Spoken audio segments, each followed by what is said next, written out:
and we used a checklist and did an internal audit. And we were focused on the changes to the SSMP requirements in the new statewide order that was adopted in 2022 and comparing that to our existing SSMP and identifying areas that need to be updated. And the permit also requires the actual SSMP to be updated this year by August. So we're going to use this audit to inform that process of updating the SSMP. For that process, we've hired Fisher Compliance to assist us, and then we'll bring the SSMP to the board June or July to be approved, reviewed and approved by our board of directors, and then we will upload that to the statewide database and meet the August deadline in the permit. And Jim Fisher, who runs Fisher Compliance, used to be in charge of compliance for the state water board for a collection system permit in the past, and he retired and now started a company. So we're very confident in working with him, and thank Paul. And he made a presentation at CASA when we were there. Sure, yeah, he's a regular at CASA. So thanks Paul Brummer for leading that effort on getting the audit together, and I worked with Patrick and Paul to finalize, and we have uploaded that to the statewide database and met our requirements. So that was a big lift. Second, I wanted to give the board a brief update, not much, but I did assign staff to look at the interpretive sign idea at Kentfield Pump Station and Bike Repair Station. So we're making some progress on that, and I'll have more to report in a later board meeting.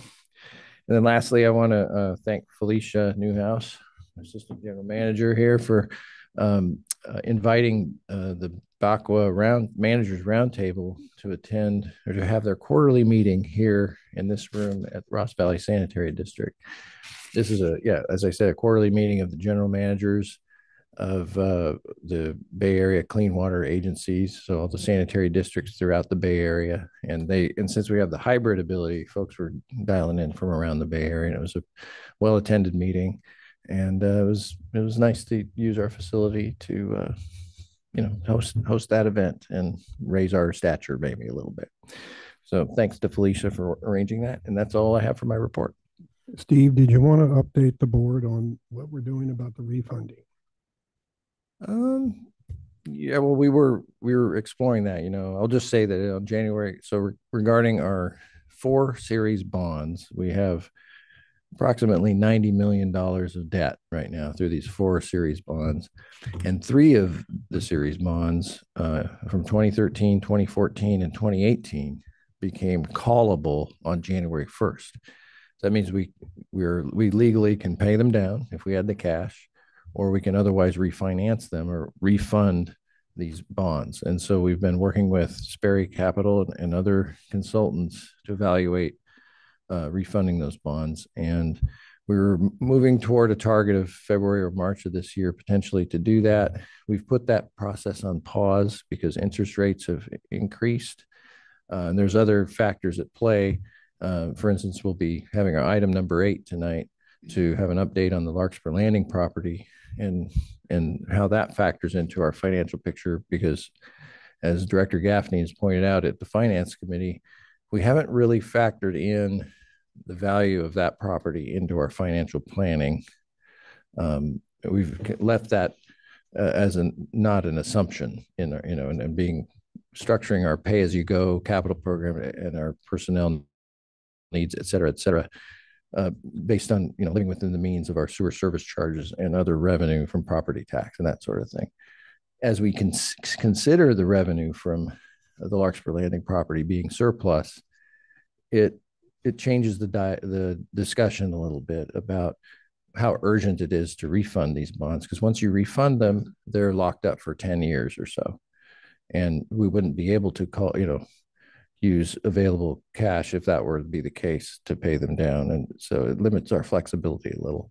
So we've put that process on pause, and we want to engage the board in those discussions about what fork in the road to take. But and Director Gaffney, if you have anything to add. Well, there were questions in the board, what are we going to do, but we never had a timeline. And so it's lucky we didn't we've been at this for what, 5 years, and if we'd counted on it, we'd have been in trouble. So we really couldn't until now. And so now it probably has a good chance of factoring into our financing. Sorry, what did you say? I didn't hear the last part. It can now that we're able to do something with the property, it can we can add it to our financing plan. Right. And the two factors, January 1st, we can do something about paying down those 3 of the 4 series bonds. And then as of last September, the city of Larkspur adopted the general plan and housing element, and that then made the property available for disposition. So 2 factors have come into play in the last few months. Thank you. That's it. Thank you. Thank you. Director Silla? Yeah. Pardon. There was an issue with the audio at the beginning of the meeting. And yes, I didn't. Okay, go ahead. As we have people online, we were hoping you could recall for public comment just to see if anyone wants to comment. Sure. Thank you. All right. So we'll return to item number 3 in the agenda, public comment, and see if anybody has any public comment they'd like to make about an item not on the agenda. Raise your hand, please, or come off of mute and we'll notice. Okay, seeing none, we'll move on. Thank you. Verbal report by board members and requests for future items. Yes, Doug. Yes, we had Elizabeth Mooney come here regarding a issue regarding a culvert behind her property at 432 Oak Manor. RVSD staff and I were joined by Young Kim of the county, and we went up and inspected the work we did at the top of the hill, which is way far away from her house. And let me explain. She's got a lovely backyard, and right at the end of her property, there's a fence. And on the exact opposite side of that fence, there's a culvert. And that culvert goes under her property and drains out in front of her property. That culvert gets filled with junk when it rains, not surprisingly. And this is what she was complaining about. We did some work at the top of the hill a number of years ago. So the first thing I did is we inspected her property, and then she didn't come with us. We went to the top of the hill and looked at our property. And the first thing that I was looking for was the hillside where we did the work green or muddy? Because we did it a number of years ago. And if it was muddy, maybe we'd had a problem. Maybe we were adding to it because there's a wintertime creek that ends up in that culvert. So all sorts of stuff is coming down. Of course, that's natural. Well, the hillside where we do the work is entirely green, absolutely green. It's beautiful. There's nothing wrong with the work we did. It's absolutely perfect. So nothing's coming off that part. No, there's nothing coming off that at all. Now, the culvert gets filled up. I'm sure it does. I had that issue where I lived, and my next door neighbor had to clean out his thing out. So I got a note back from Young Kim and Sonia Saltzman saying that they are not quite sure yet who owns that culvert, but it's either 40 Stevens Creek or 424 Oak. And those people are responsible for cleaning it out. And in the meantime, Ms. Mooney is seeking a grant from the county. And she wrote a very nice letter and to a number of people, carbon copied to a number of people. And in it, she thanked me for the work I've done and for the time that Ross Valley has worked on this. But I'm closing the case. There's nothing that Ross Valley Sanitary has to do with the mud that's coming off the hill that's going into her culvert. It's going to happen for the rest of her life. And somebody who owns that culvert has to clean it out. It's just that simple. Thank you. Thank you, Doug, on behalf of Ross Valley Sanitary District Board of Directors and staff. Yep. Thank you for handling that situation for us. I appreciate it. Any other comments or, okay, yes, Michael? Our supervisor to District 2 Supervisor Katie Rice retired, and at her retirement little get-together a month ago at the Marin Art and Garden Center, I met Brian Colbert, which is how he pronounces it. And I suggested to him that he should come and and meet with us here, as we are generally completely in his district. And so he came by yesterday at noon and met with Steve and Felicia, and I was there, and got a virtual tour of the district and the history and what we're doing and all of that. And it was very nice to meet him, and I'm sure that we'll see him again here. Well, That's I excellent. Thank you. actually had Yeah. two more quick things. First off, I'd like to close today in honor of Joe Gabarino from Marin Sanitary, who passed away at, I think, 90. He was a real visionary. And secondly, I spoke to Dennis Rodoni, and he's coming here Friday to meet with Steve and Felicia and myself, and Tom's going to join us. Well, he's the new. Well, he's the new person on the San Rafael Sanitary District. He's replacing Yes. Katie Rice. Yeah. And was that a direct result of the LAFCO MSR? Do we know? Or was that, okay, because that was a suggestion, a recommendation from them. And then, See, I think the president of the Board of Supervisors is the one, that the act says is on the board. oh, But they generally appoint somebody who's at least partially within the district. I see. So that would rotate it. Does the president rotate? No, I don't know. They pick somebody whose district overlaps the sanitary district. And we saw that there are 3 supervisors whose a little piece of their supervisorial district. A little bit of San Rafael, yeah. Brian did make an interesting statement, which is that he is the first supervisor from District 2 to at first be elected in a long time. Hal Brown was appointed, and then Katie Rice was appointed. So he was elected from scratch. So That's great.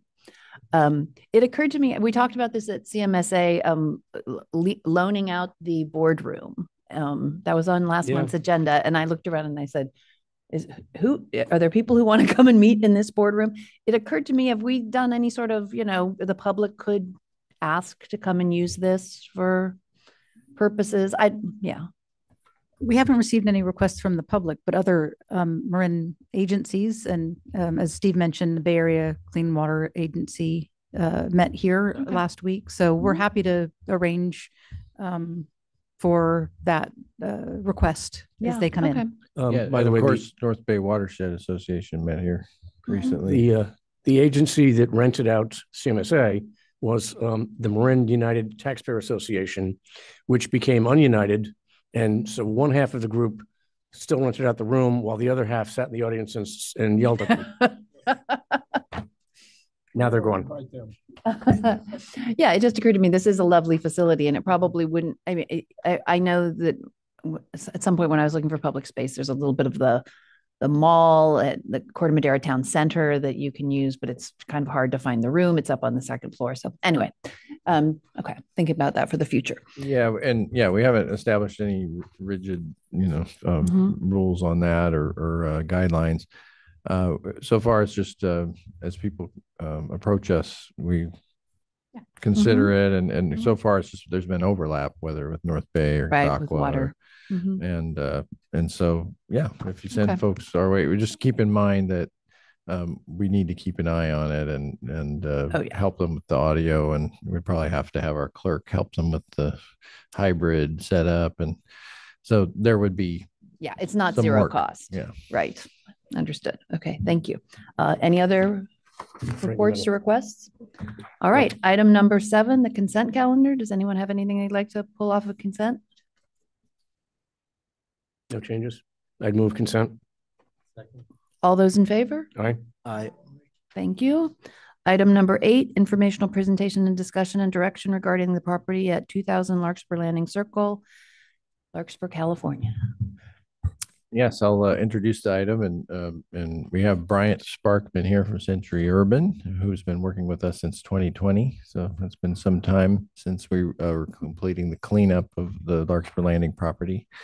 And so I won't go into a long introduction, but I'll give him a chance to, and for our clerk Christina Winnicky to assist with getting the PowerPoint up and everything else. And I'll just introduce the item. We went through a process in 2024 of disposing of surplus property at 2960 Kerner Boulevard. And so we learned a few things through that experience. But we've also briefed the board on this topic, as well as two other very substantive topics and informational presentations about the property in going back to years 2020 and 2021. And Bryant will have a chance to kind of refresh on those things as well. But there has been an effort that the staff has led here for the board to inform you about different choices that the board has in the disposition of this property that we no longer need for our operations, except for a little corner of it next to Pump Station 10. And so recognizing that and taking the steps here to move a lot of our corporation yard activities to 1111 Anderson, we've been working at that, getting more land from Comcast and effectuating that change. We're comfortable now to kick off from an operational standpoint the discussion about disposition of this land as surplus. And as we mentioned earlier in this meeting, a few factors, have fallen into place, such as the City of Larkspur's general plan update and the rezoning of the property that allow us now to discuss what the future of that property looks like and how the city has created a vision for that, which includes mixed use zoning, but also affordable housing expectations and open space expectations. So the city has made those provisions in the changes they've made, somewhat responsive to the discussions we've had and some of the community input we received. And so I want the board to consider that as Bryant comes up and presents an update on where we're at with the 2000 Larkspur Landing Circle property. If there's any other things that come to mind on the introduction, no. So let's go ahead and have Bryant give this presentation, and we're all available to answer questions and encourage discussion and direction. And at the end of the presentation, there will be some bullet points there where we're seeking discussion and direction. So with that, and it's not just Bryant, we have our team available to give this talk. It includes our district counsel, Andrea Clark, here to my right. So go ahead, Bryant.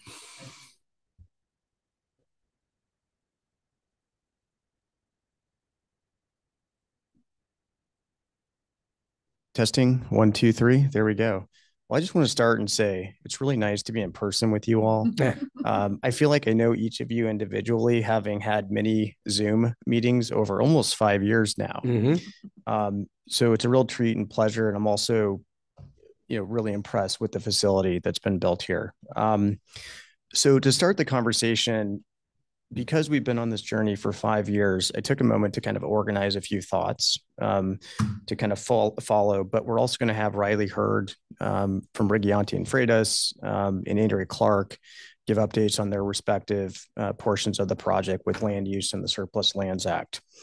So I'll start by saying, really, on behalf of the Century Urban team, we're really excited and pleased to be here today with RVSD senior staff. Testing, you hear me? Okay, I guess I have to get a little bit closer. I'll start over. On behalf of the Century Urban team, we're really excited and pleased to be here with the board, senior staff, to talk about where we're at today. So I also want to thank and acknowledge GM Moore and Assistant GM Newhouse and the board for all their support along the way and your leadership to kind of guide this process. The purpose of our role today at today's board meeting is to provide an informational presentation for the Larkspur Landing Circle project and to keep the general public informed and to provide continued transparency. And as a quick refresher, my name is Bryant Sparkman. I'm the president and managing principal at Century Urban, and we are a real estate investment and advisory firm. And we were retained by the district roughly 5 years ago through a competitive RFP procurement process going back to 2020. And our firm has extensive experience working with public agencies throughout the Bay Area. And as a matter of background, Century Urban has been advising Ross Valley Sanitary District as its real estate advisor on the site commonly known as 2000 Larkspur Landing, where we were retained to review economic feasibility and corresponding land value under various programmatic options, and to also ensure adherence to the Surplus Lands Act, along with reviewing transaction structures to maximize value, to benefit the ratepayers, retire debt, and stabilize rates, and to provide support on the general plan and housing element, and lastly, to prosecute a future development solicitation process. If we could go to the next slide, please. Now, this slide is really interesting if you look at the aerial overview. And the Larkspur Landing site is comprised of approximately 10.7 acres and is an exceptionally well-located and recognized as one of the premier future residential development sites with scale in Marin County, which is one of the highest barrier to entry markets in the entire country. And directly across the street from Marin Country Mart, the site is just steps away from one of the leading lifestyle retail centers in the Bay Area with curated retail, in addition to the Larkspur Landing Ferry Terminal and Smart Train, offering urban-like amenities in a tranquil suburban setting. And as the district is aware, there is a severe housing supply-demand imbalance in Marin County, driven by high barriers to entry, and the Larkspur Landing site will support either new for sale or for rent housing in the future. Next slide, please. As part of this engagement, Century Urban assembled a multidisciplinary team of industry experts to advise the district and its board. The team of industry experts includes Urban Planning Partners. Urban Planning Partners is led by Lynette Diaz, and the firm has extensive experience in land use, environmental planning, and community outreach. We also have LDP Architecture on our team. LDP Architecture is a woman-owned firm led by Toby Levy, focused on architectural services from programming and conceptual design. We also have PFM. PFM is a local and national leader in providing independent financial advice to government agencies, and they have focused on discussions around retiring the outstanding municipal bonds used to fund site remediation. We also have CBRE on our team. CBRE is one of the largest investment brokerage firms in the country, focused on capital markets, underwriting, and appraisal. Lastly, the district has retained local land use counsel through Riley Hurd at Rigiante and Freitas, in addition to Andrea Clark, the district's general counsel at Downey Brand, to review the Surplus Lands Act. Next slide, please. As a quick refresher, we, on the outset, had several project goals and objectives. The first objective was to advise the district to make informed decisions to benefit ratepayers and stabilize rates. This effort has focused on real estate support to quote unquote de-risk the land use portions of the project and to ensure any future monetization efforts are consistent with the broader goals and objectives. Number two, there was always an effort to receive final sign-off from the EPA for site cleanup and remediation. The good news is that the cleanup activities are complete at the Larkspur Landing former treatment plant site, as required by the U.S. Environmental Protection Agency. On December 14th, 2021, the EPA approved the cleanup of the Larkspur Landing property for unrestricted land use, meaning the property is suitably clean for all potential land uses with no exceptions. Third, one of our goals was to conduct public survey to inform the broader goals and objectives. The district conducted a community survey in Q1 of 2022 to solicit feedback, and these results were presented at a board meeting in 2022. And in addition to that, the city of Larkspur conducted its own community outreach as part of the housing element and general plan to update the site. Number four was compliance and adherence to the Surplus Lands Act. The district is conforming with the Surplus Land Act requirements, and staff will be further engaging with HCD to review the form of surplus land designation. Number 5 was transparent communication and an engagement plan. In an effort to provide transparent communication, this is now our 4th public informational session, and there will likely be more to follow to provide full transparency. Number 6 was to support the city with entitlements and land use. And we have worked closely with district staff and the city of Larkspur through Land Use Council to support the city's broader land use efforts. Number 7 was review and evaluation of transaction structures.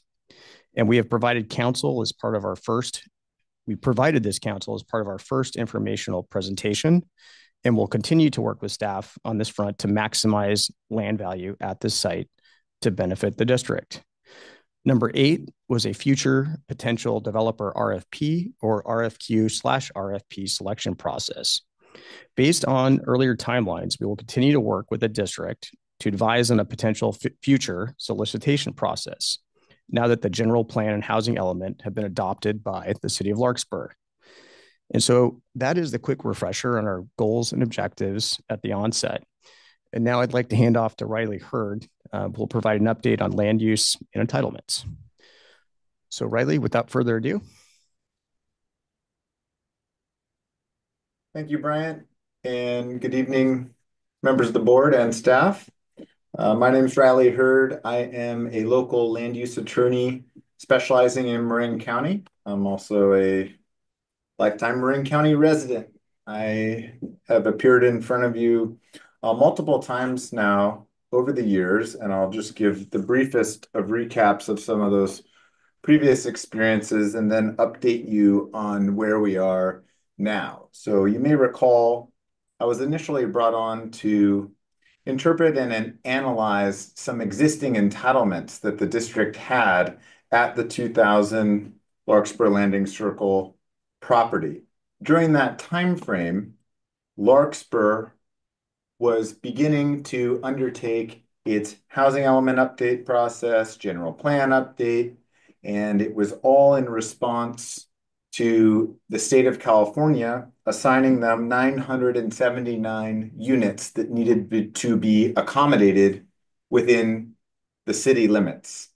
So we have followed that process very carefully. It took about twice as long as the city expected.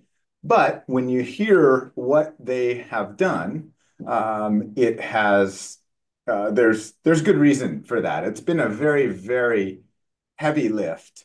And finally, for the first time, I'm able to appear in front of you and report that it is complete. Everything is done. Appeal periods are over. Statute of limitations are over. And as we sit here today, the city has fully updated, compliant, and certified documents, which I plan to go through. You're familiar with the site, but I wanted to have this image up on the screen just because it's broken up into 2 assessors parcels. And those assessors parcels are treated separately in some of the city's documents, even though it is known and treated as one cohesive site. So sometimes you find yourself having to add up numbers from the 2 different APNs. So I just wanted to highlight those 2 APNs on the screen. Okay, next slide, please. So I'm going to go in order of the hierarchy of the documents that the city has adopted. And just as a refresher, the general plan is the top. It's the constitution of development for a city. The housing element is actually a chapter in the general plan.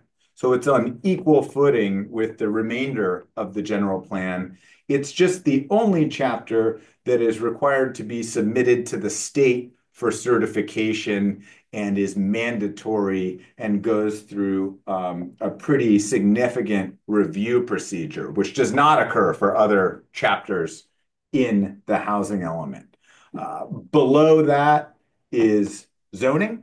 And so we've got the general plan, which includes the housing element. Right below that is zoning, which is designed to implement the general plan. And then Below the zoning is a new document called Objective Design and Development Standards, which came about with the changes in state law, which I will address. So starting with the housing element, that was adopted in September of 2024. This is the 6th cycle. So they're planning for 8-year periods at a time. So when the state assigns them their number, in this case, 979 units, the city is told, find a home for these new 979 units, and that home needs to be able to accommodate them within the next 8 years. And it goes cycle by cycle, and if history repeats itself, it will only get more intense and more intense as we move on in time. So we have a new general plan. It's called the 2040 General Plan, and we have a new housing element to cover the 8-year cycle. Next slide, please. So starting with the general plan, we worked in collaboration with the city to come up with a new land use designation. And this is actually quite novel. It is only applied to the sanitary district's property. So you're the only site in Larkspur to be assigned to this designation. The title of this designation is mixed use, and it is shown on the screen in the red slanted line hash marks. You will also see on the upper right corner of the district's parcel some digitized light and dark green area. That area has the open space designation, and it was in place on this property throughout the previous general plans, but we found out that it wasn't precisely mapped to the area that should be open space. So again, through a collaborative process, we shared data files with the city to get that to cover the proper outline. And then the remainder of the site was given the mixed use land use designation. Don't worry about trying to read that really small print on the screen. I will give you the highlights of it. Basically, the idea is to provide for high density residential use with some limited commercial or office use if desired, as well as public facilities. So it allows you something a little more than just residential, but residential is the primary focus of the MU designation. And they put some criteria into the general plan. So the density that they assigned in the general plan is up to 35 units an acre with a minimum of 25 units per acre.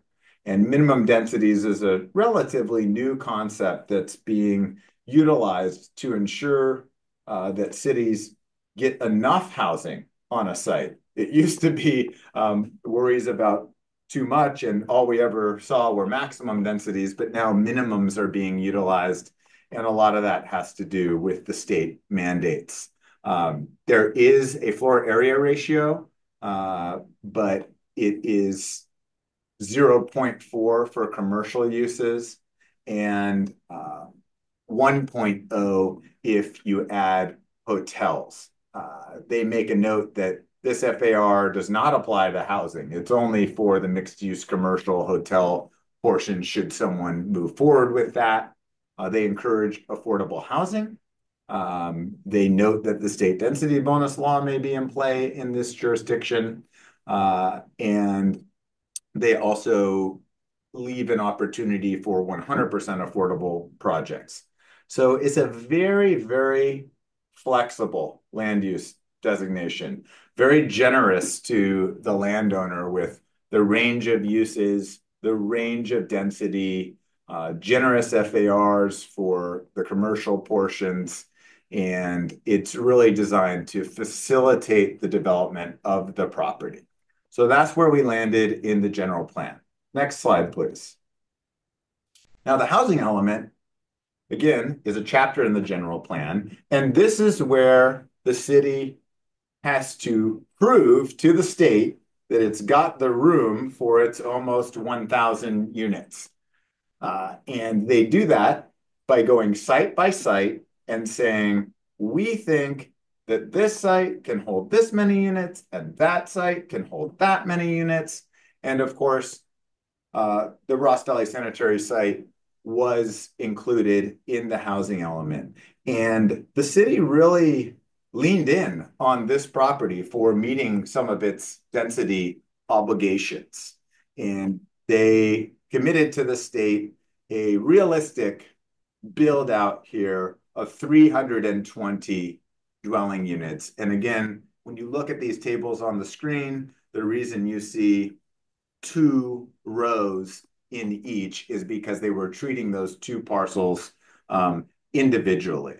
So they've got 270 units for the larger parcel and 50 units for the smaller parcel. But it's best to just think of it of one site at 320 units is what they think is a realistic yield.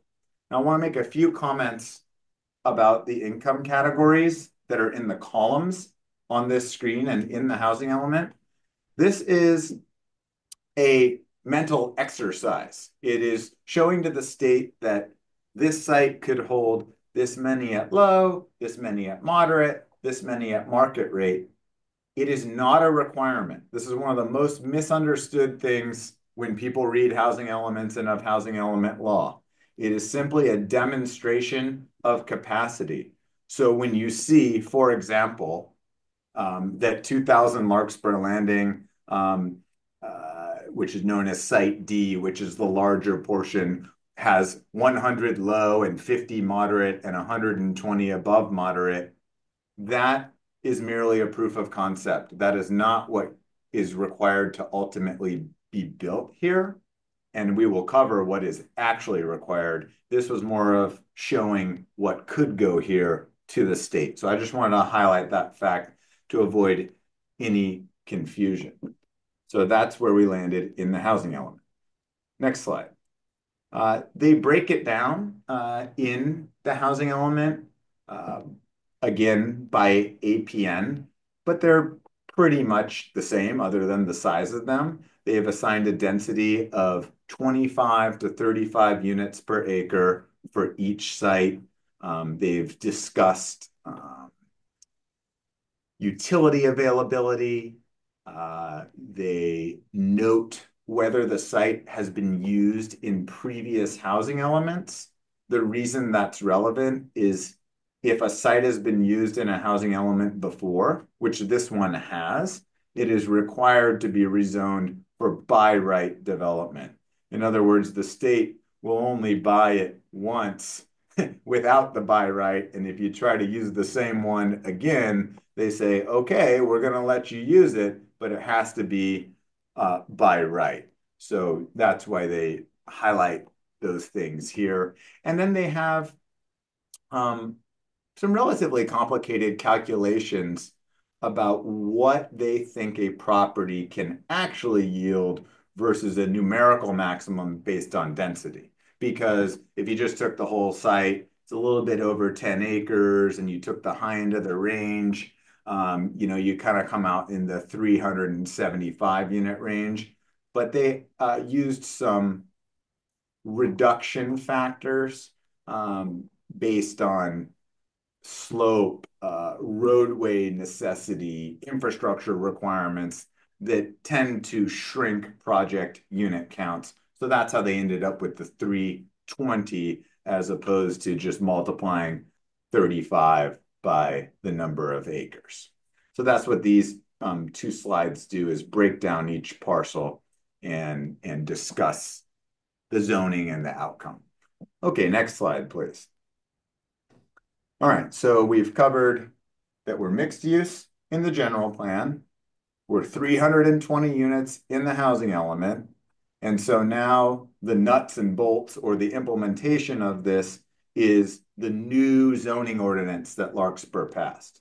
So they have created something called the Housing Priority Overlay Designation. And basically, it's a zoning overlay that they're placing on their housing element properties with new rules designed to facilitate housing. So obviously, this significant site has been given that housing priority overlay designation, and it is designated for by right development in the zoning. And this zoning sets out a process by which the entitlements can be achieved. It's a very streamlined process compared to traditional review. And it also notes that in order to utilize this process and to be a housing element project, you must have the 20% of your units be affordable.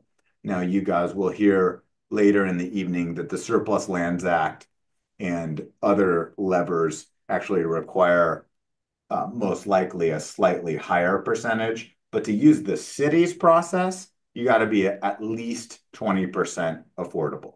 So we've got mixed use for our general plan. We're in for 320 in the housing element. And we got the housing priority overlay designation in the zoning code. So the final thing, next slide, please, is the new objective design and development standard. So hopefully you're starting to see why this took the city 4 years to do. They basically had to create all of these documents from scratch. And the reason they created the objective design standards is the new state laws say that when someone comes in for their multifamily housing project, it may only be reviewed using objective standards. There are no more discretionary standards permitted. The classics were, is it too bulky, too massive? Does it fit the character of the neighborhood? All of that was thrown out by the state. They said those tools were used too often to deny or reduce density, and so only objective standards could be used. So all the municipalities have had to scramble to create a set of objective standards so that they can have something to review these projects with. In our case, the Ross Valley Sanitary Site was assigned what's known as the T5 Transit Village. It's shown in orange. You can see that on the screen. That is the highest density, kind of largest building form that's available in the objective standards. And it's utilized for the sites that are being asked to carry 100, 200, and up to 300, such as this one, units, because they come in a different shape than something like the purple, which is known as T3 Edge neighborhood, which could be your single family homes and duplexes type of thing. That product type would never yield 320 at this site. So they've assigned it the T5 Transit Village. If you go to the next slide, there are many, many standards within the objective design and development standards. I just put this image in here. This is the cover page for T5 Transit Village. Shows you some of the type of massing that's anticipated in these objective standards. And the idea is walkability, larger footprints, mixed-use buildings. You can see that they assume it's going to be an attached multifamily product. There are no front setbacks, no side setbacks, a 5-story height limit with a bonus up to 7 stories. So this is what the city has selected for this site in order to meet the state mandate. And it is different than the entitlements that were originally sought, some of which prior to all this happening were still in place and some of which had expired, which we talked about before. So new general plan designation in the housing element, new zoning designation, and new objective design standards to guide any future developer who wants to create a project for this site that fits within these criteria and these numbers. So it's finally concluded this is why we're coming back before you, is all this needed to be in place in order to make the site even possible to dispose of in any meaningful way, because every single potential developer, purchaser, partner, whatever, wants to know, what can I do with it? Well, now we have a very good picture of what can be done here. Now, there's flexibility within these. You could mix product types. You could, maybe there's people that lay it out this way and another developer likes to lay it out that way. But we have a density range, we have a set of objective standards, and that really kind of helps set the table for what can happen here.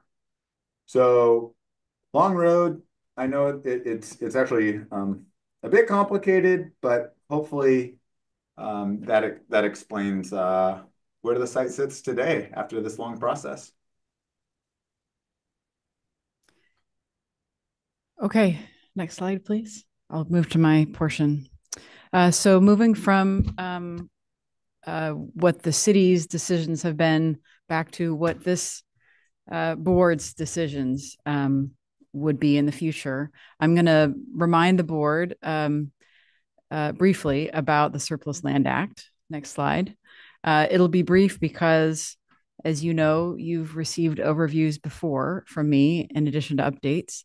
And most recently, this board has gone through its own Surplus Land Act process with the disposition of the Kerner building. So I wouldn't say we're experts, but we're much more experienced now. So I'm going to give a brief summary of the act and then a brief summary of the basic SLA process. Next slide. Okay, so this should all be familiar. The original act passed quite a while ago.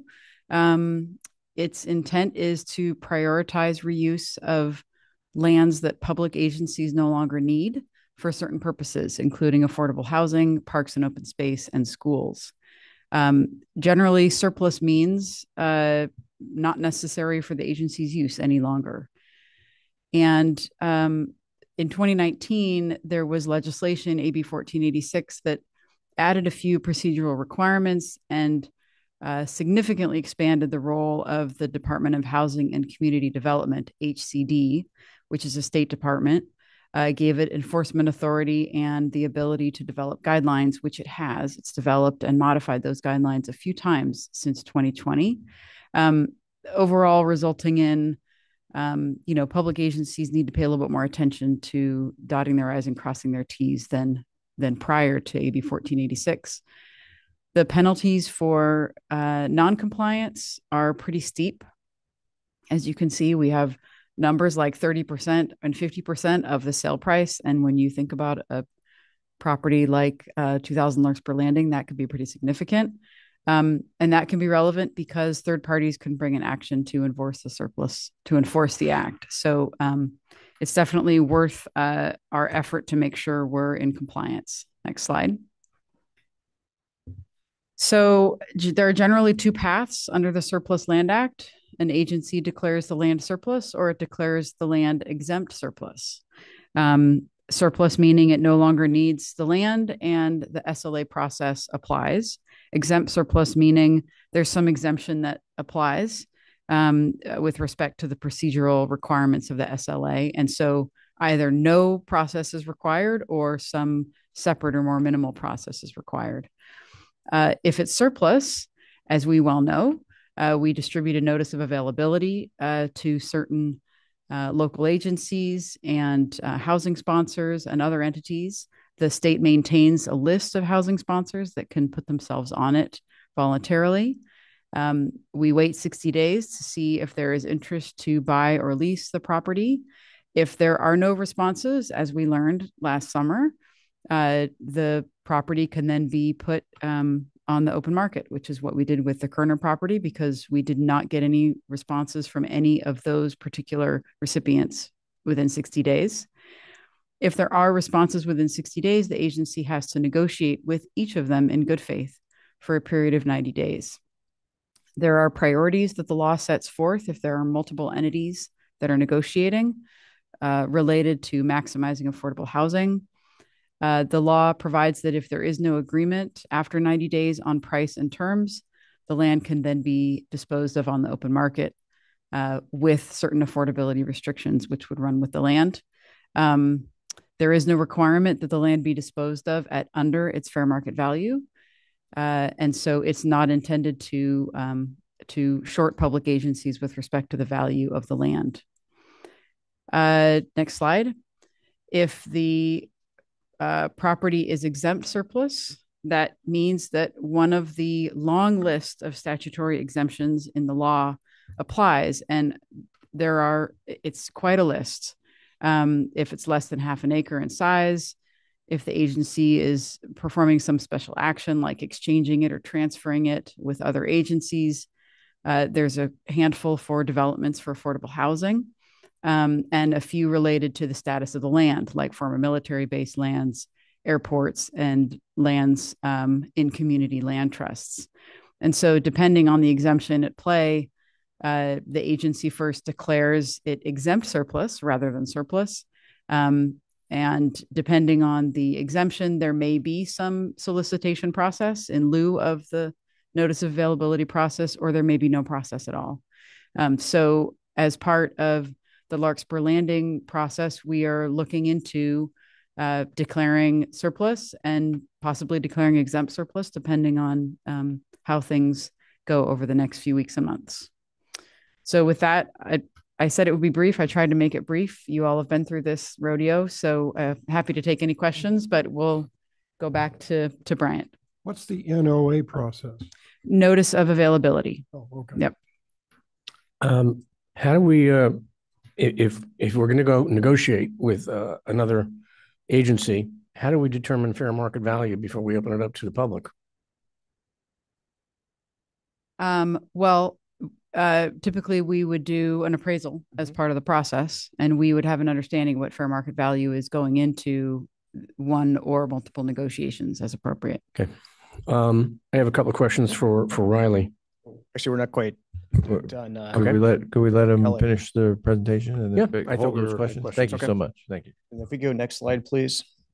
Okay, so I think we've heard some really great discussion points and slides from both Riley and Andrea.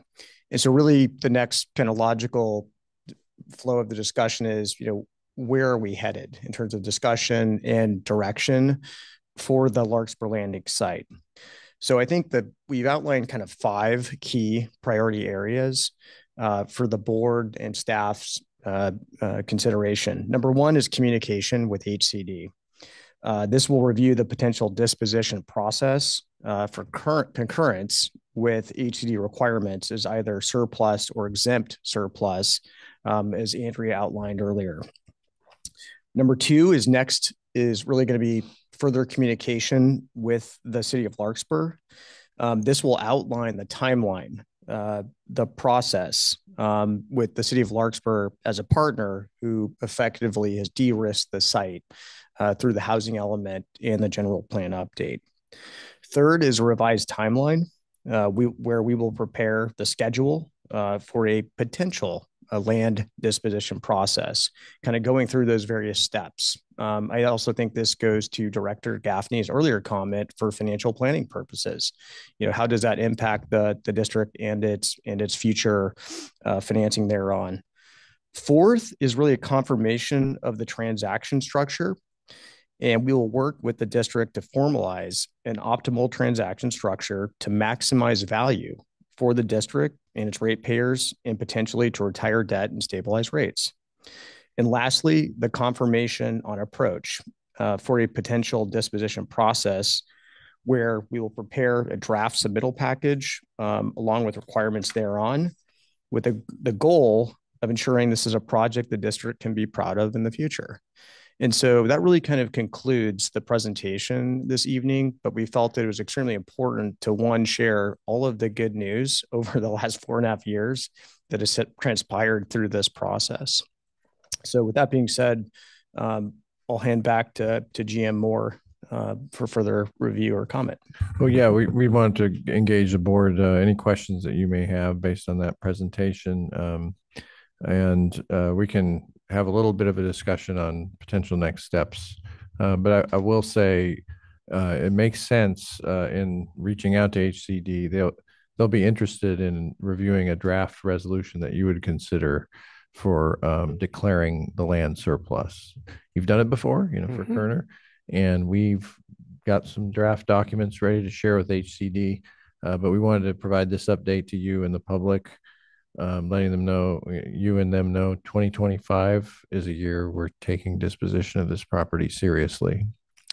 And we think Bryant and his team and Riley and have prepared us well, and you've guided us well to get to this point. And 2025 is here. So we can entertain any questions you may have. First off, Riley, I thought the hotel was taken off the table. Is that not true? The mixed use land use designation in the housing element would permit a hotel as part of a mixed use development if someone wanted to include that and could still meet the 25 unit per acre minimum density. I will tell you that right now, the number of new hotel starts is 0. Oh, okay. All right. My other question is, what is an objective standard to deny a project? Can you say that one more time? What is an objective standard to deny a project? You mentioned that was, it has to be an objective standard. Yes. Thankfully, there has been an HCD and court guidance on the definition of an objective standard. And essentially, it means it involves no personal judgment, and it is a standard that makes reference to, for example, numerical or universally identifiable criteria that are published in advance and do not require discretion. So examples of objective standards would be height, setback numbers. There are things that have gotten creative in the objective standard space, given that that's all that's left. So descriptions of corner elements of buildings and massing breakup techniques that can somehow be articulated in an objective way have withstood scrutiny, but it's quite difficult. And oftentimes, I just tell people, if you are having an argument with this person over here about whether this meets the standard or not, it's not objective. So it kind of means what you think it means, and then some. They made it a very high bar for what it means to be objective. Thank you. Any other questions or comments? Sure, Pam. Pam Meggs here. Is your microphone on? Hi, Riley. Pam Meggs here from Hello. Fairfax, the wonderful town of Fairfax. Okay, my questions are mostly around infrastructure, and maybe it's too soon to talk about this, but I always think it's good to get this stuff out there. First of all is water, sewer, and an independent traffic, overview. And, the high rise, and correct me if I'm wrong, but I believe you need a fire plan with a fire truck with a fire huge ladder to be accessible. So those are my questions, if you could comment. What? Nothing. Oh.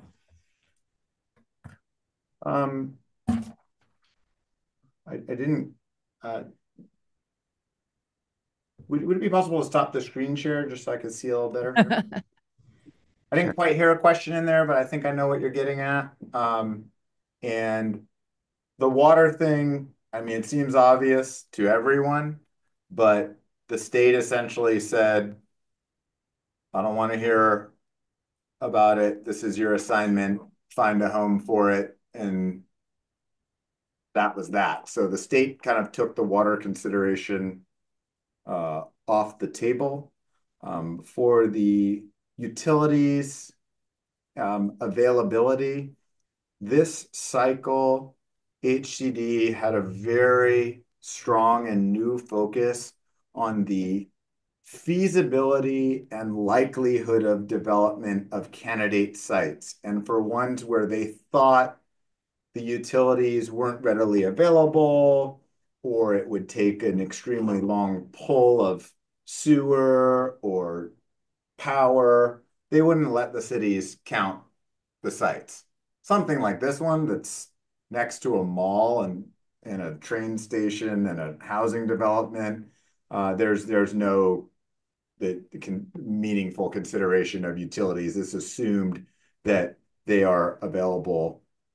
Regarding fire, yes, every project must be reviewed by the fire department, and the Housing Accountability Act, which would govern the review of any multifamily project at this site, really only allows one way in which a municipality could deny a project. And that is that it will have such a serious effect on health, life, and safety that it cannot be approved. And oftentimes, folks that are not wanting a project to proceed get kind of excited about that language. But when you read the rest of the section, as well as the interpretations of it, again, just like the objective standards, they've set an incredibly high bar for that. And essentially it says it has to be in a pre-mapped hazard zone, readily available to the public prior to the filing of the application. And essentially, no site that meets the criteria for that would ever have been allowed to have been included in the housing element, because the state is weeding those out due to the new reasonable and feasible criteria. So it's kind of a long way of saying the state has taken away the local control, and this is what they want. And I'll tell you, as someone who I attended every single meeting of the Larkspur Planning Commission and City Council, and they were wringing their hands about where to put these units. And a lot of noise was made about Larkspur's historic downtown core and downtown in general, which is why you saw a lot of sites ended up being chosen over by the Country Mart and the train station, as opposed to in the more historic downtown. And there was a point where they try to put more on this property to make up for removing the sites downtown. And a discussion was had with them where I explained that level of density starts rendering it to be infeasible. We're in kind of a new world order where it used to be you try to get as much as you could, and now you actually want to do a little less because the market is a little more aimed at the townhome product and the mid-density project. So that didn't come to pass, but the city did think about putting more here, and they were open to our collaboration regarding not doing that. So hopefully I answer your question there. I have one more, and maybe I didn't say it clearly. So it's a horrible gridlock area for traffic. I travel it twice a week to the East Bay over the Richmond Bridge, and I have not heard nor seen of a independent traffic study. That's one question. Question is about a high ladder fire truck. I don't know if Larkspur has one, but when you get to a certain height, and I think it's 4 stories, you have to have access to one of those things. They're millions of dollars. So I just wanted to know if these things came up in the planning. Thank you. Keep an eye out for when the Marin voice. You just touched on it. They did come up. First of all, I can assure you that 4 stories is not the cutoff for a ladder truck. It's significantly higher. And by the time you see the type 2 and 3 building construction that when you get to this height, we're talking concrete, extreme fire suppression systems. I mean, it kind of blows away all of our existing housing stock, which is actually quite outdated when it comes to fire protection and the like. But yes, if you reach a certain height, a ladder truck may be necessary. I do know that many of the fire agencies have a mutual aid set up to use the county's ladder truck. But if a certain height is reached, that goes to the fire department. I want to talk to you about the traffic. Environmental review was done by the city of Larkspur. They did an EIR for the general plan update and housing element process. It had a very robust traffic section, but as you're likely aware, CEQA, the California Environmental Quality Act, now only studies vehicle miles traveled. It does not study level of service or delay factors. So there's that. And then the big thing to remember is that the city was required to make the housing at this site a use by right. And they define that in the new housing priority overlay. And it means a development project that does not require a conditional use permit, planned unit development permit, or grading permit, or any other discretionary review, and does not constitute a project under the California Environmental Quality Act. That's the law. They had no choice but to do that. They were forced to do that. They did it.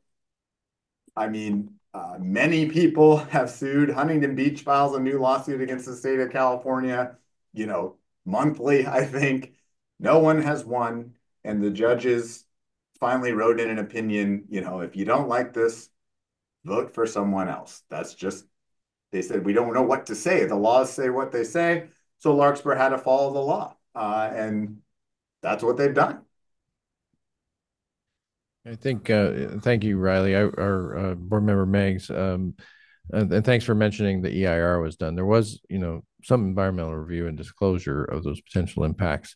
But I think the cities and probably even the state in looking at this would see the availability of public transit at the ferry, at the train, and the bus system that uses the bridge, and that if any site were selected in the county, this might be one of the ones that would have less traffic impact per unit.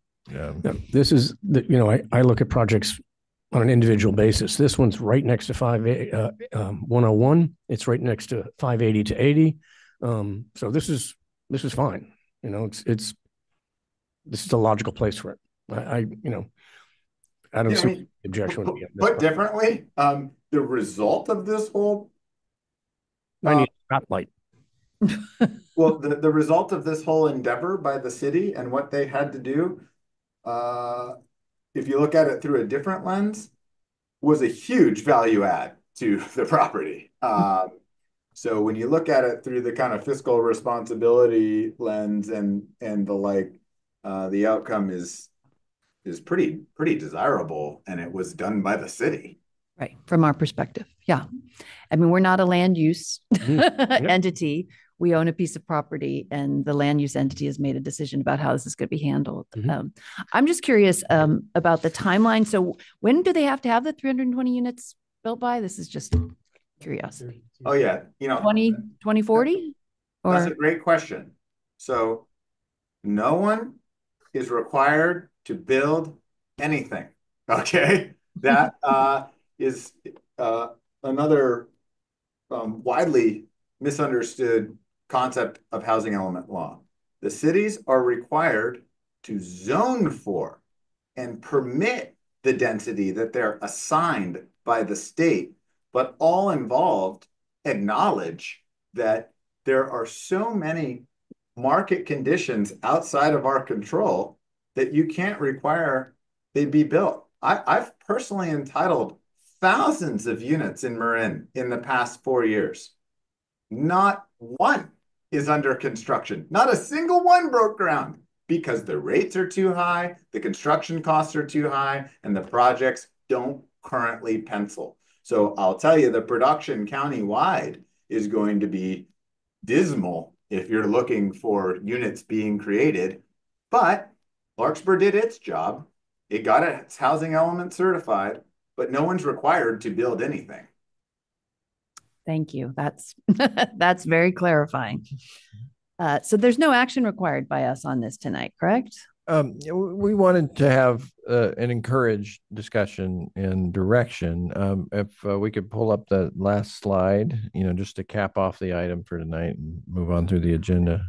What's that? Oh, yeah, and thank you. And any public comment. Oh, sure. But could you Thank pull you. up the last slide of the presentation, please, Christina?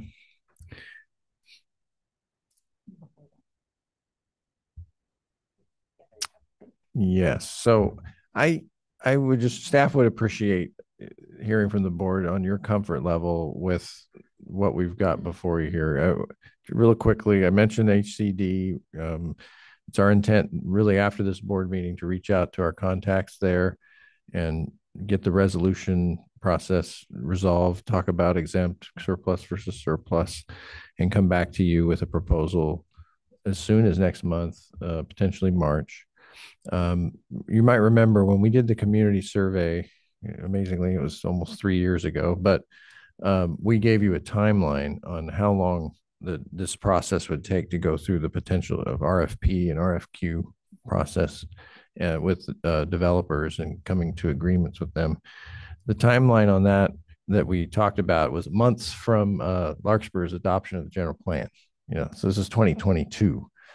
That was finally done. Mm-hmm. And now we want to adapt that vision and present that to you soon as well. So you get an idea. And just, spoiler alert, it's about a year, that we could probably have an agreement established about this time next year, January 2026, to give you a little preview. So this is not a rushed process. But that would be the timeline that we want to refine. Would be something like that. And then get a little more specific about the transaction structure. We've talked about ground lease versus sale, a hybrid, what, and we want the board to be informed about, what is the market selecting for now? What are the potential developers looking for? Riley's touched on some of those nuances in his discussions, and you've heard from Bryant, but what type of development pencils out? That was the term Riley just used. And so in the transaction structure considerations, what kind of a mix to expect, and trying to keep that little open-ended just so that the market does select. We want to have development agreements with proven, stable entities that have experience and that can be relied on. Us as a public agency, 125 years, we want that kind of stability in a partner. So at any rate, the transaction structure, we're trying not to dictate things too much and hear from those who have the means to do the developments, what makes sense economically. And then finally, we'll give you more detail on what RFP versus RFP means. There's a list, as Andrea mentioned, of potential developers that the state keeps for affordable housing. And there's a lot of interest in the property. I think, Bryant, you mentioned, we get inquiries constantly on it. So we want to manage that. There's a certain amount of bandwidth that our project team has, that our staff has, to manage the disposition of this process and the SLA process. So we'll give you some more insight into what we're going to propose, but it will come on the heels of your approval of the declaration of surplus land. And then we will be more specific about what to expect as far as next steps, March board meeting, April board meeting, May board meeting, and what the schedule will be. Okay, thank you. Thanks. Tom, did you have a comment? Well, yeah, I have a comment. As I understand it, to become exempt, we would have to, get more specific on what we want to build to meet the exemption requirements. Excuse me. And as you were saying, we want to keep it flexible for more developers to be interested in it, I would think. So I personally would like you to begin communication with HCD and see, I guess that's the first thing that we want to decide, is it should be exempt or just regular surplus land. And I think we want to keep it flexible. Is that true, Andrea, that we would have to know how it was going to be used in order to get it exempt? Not necessarily, because a couple of the exemptions that relate to affordable housing simply require a certain minimum number of units and a certain minimum percentage of affordable housing that may be consistent with what the city of Larkspur has done. And so I'm not sure it's necessarily true that surplus versus exempt, one or the other, it provides more or less flexibility, but I'll let others weigh in as well. Okay. What do you think? Does it or doesn't it? Yeah, I agree with Andrea's comments. I think we are going to be in the process of evaluating with district staff, what do we think is in the best interest of the district. In terms of exempt surplus, there's really a couple of things the site would need to be. Number one, it has to be greater than 10 acres. Has to be what? Greater than 10 acres. Okay. Number two, it has to be greater than 300 units. And number three, needs to have 25% on-site inclusionary housing. The city's requirement, as we went through this earlier, is already 20%. So we're marginally ahead of where the city's requirement is. So if you meet, there's other requirements, but those are the big ones. If you meet those three requirements, you technically could be exempt surplus. And so what we're going to do is evaluate that with Andrea's counsel and leadership, in addition to staff, to really figure out. But I agree with you. We want to have flexibility. A third-party developer is going to want that as part of the process. And I think we can achieve that through both routes. And if we choose one route, it doesn't make it so we can't do the other route. Yeah, so we can go forward. Yeah, we can go forward with one and then change course if circumstances suggest it. Okay. I wanted to go out to the public and see if there's any public comment on this item. Oh, no, sorry, Michael. I didn't know you wanted to say anything. He's a member of the public. I just wanted to make a little comment that, we've been here 12 years talking about Larkspur Landing from the beginning, where we didn't even know what the site looked like underground, and trying to figure out how we were going to get it cleaned up and where we were going to find the money to do it, and getting it done with the EPA, and finally getting that all done, and working with Century Urban for the past 5 years and moving to this building. And it feels like we're really moving along with this. And so I agree with Tom.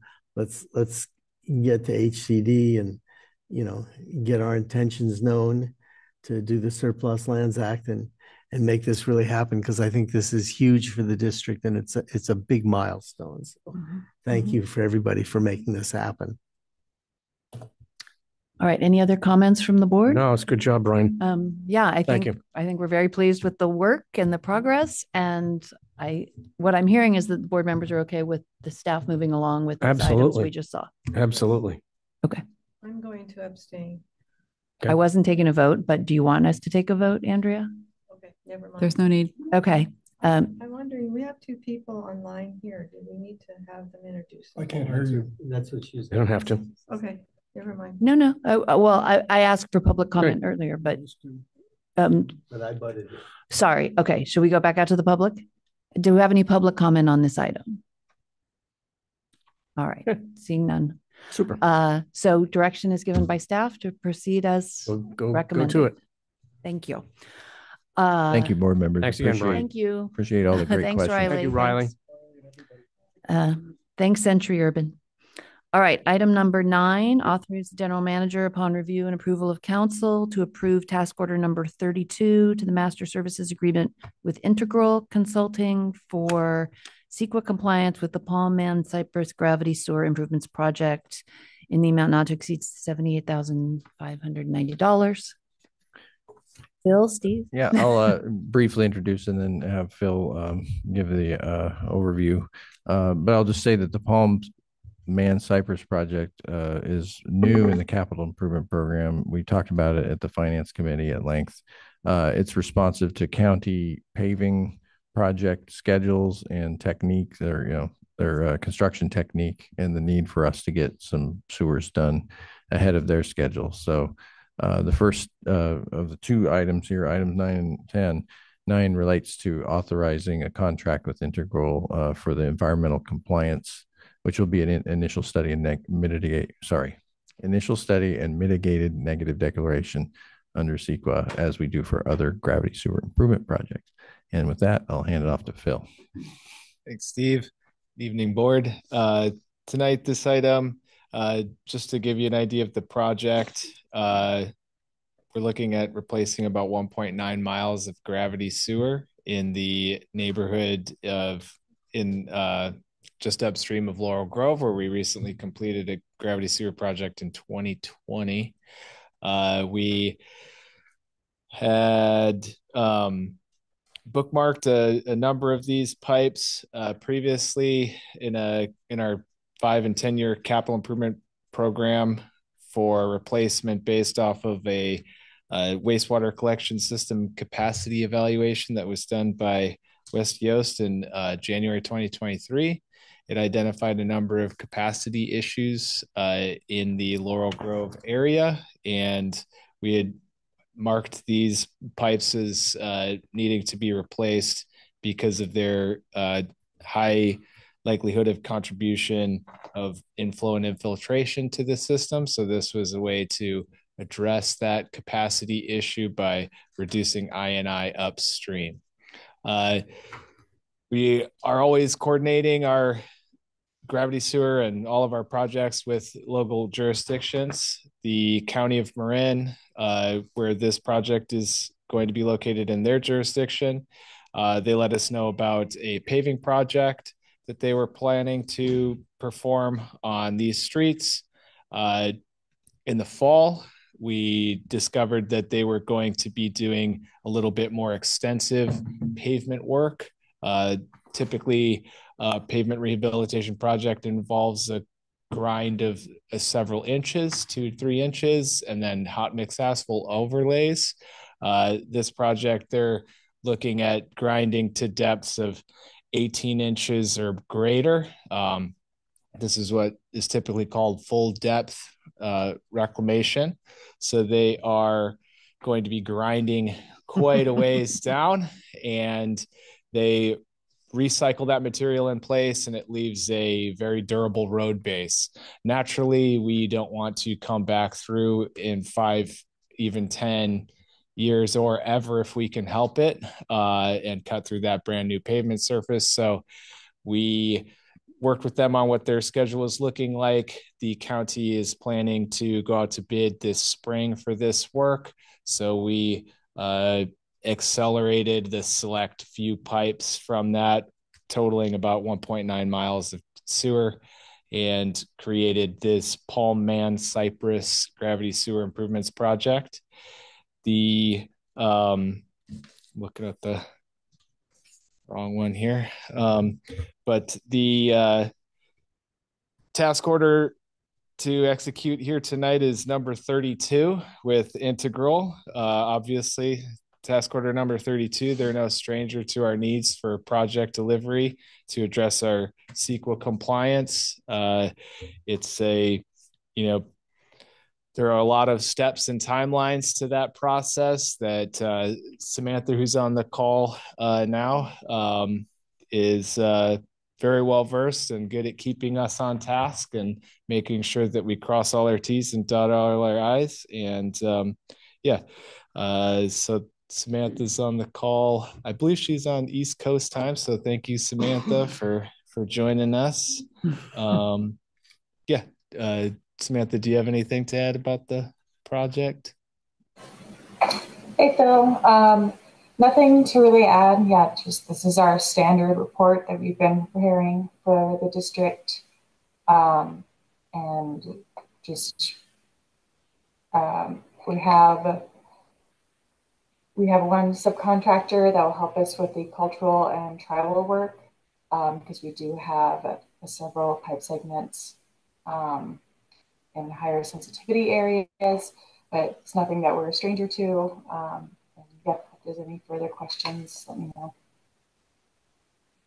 Thank you. Also, biological resources, so that the integrals team will come up with construction windows that may be relevant for bird nesting and other constraints.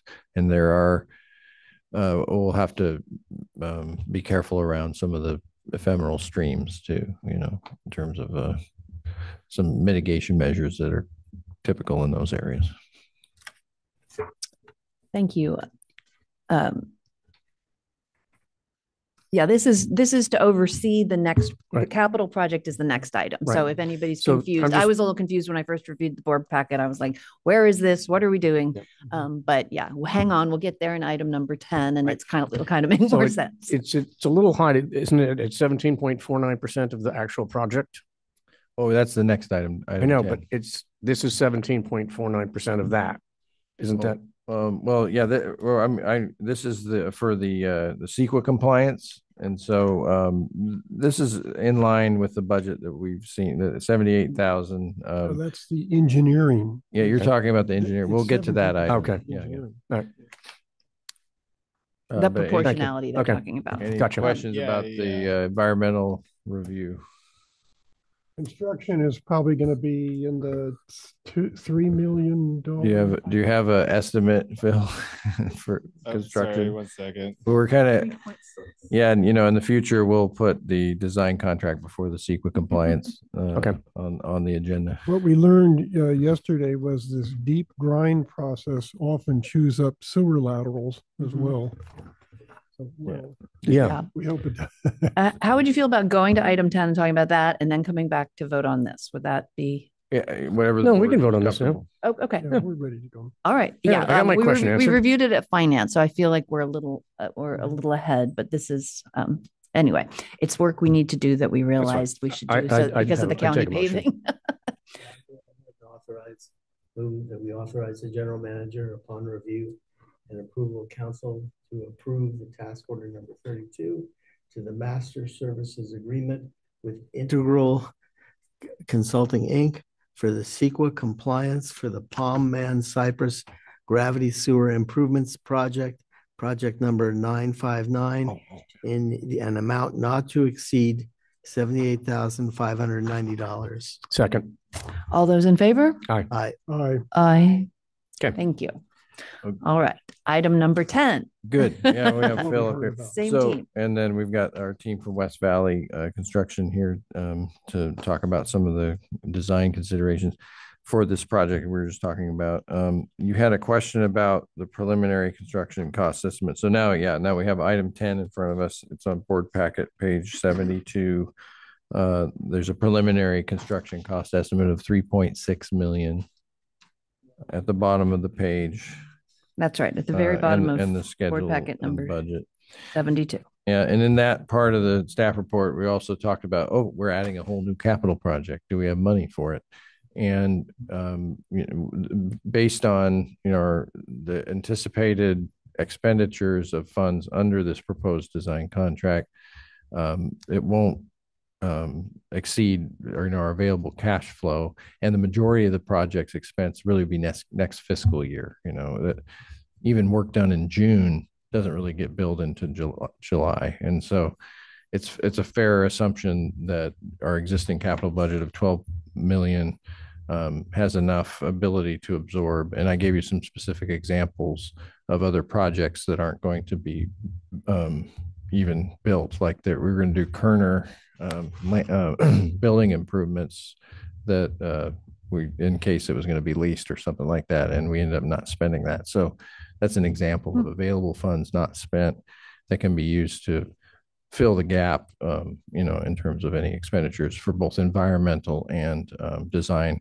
costs for this project, but where the majority of the costs will be incurred next fiscal year, and we can set up the budget to accommodate that. And then projects that we had in the queue in the 5-year plan, they just get shuffled, so this project gets brought up in the queue, and then other priorities, still high priorities, but they get pushed off to the following summer. Okay, so anyway, that gets into some of the finances. And again, we talked about this in finance for two reasons. One, the paving that we have to work in concert with. We can't do it anytime soon if we don't do it now. And two, the INI that we were seeing, right? That's right. From some of the surprising INI, right? Yeah, and Phil, you can speak to this, but I was kind of managing the capacity evaluation, working with West Yost, and we were surprised by some of the areas that turned up based on recent monitoring in 2022, and then follow-up hydraulic modeling.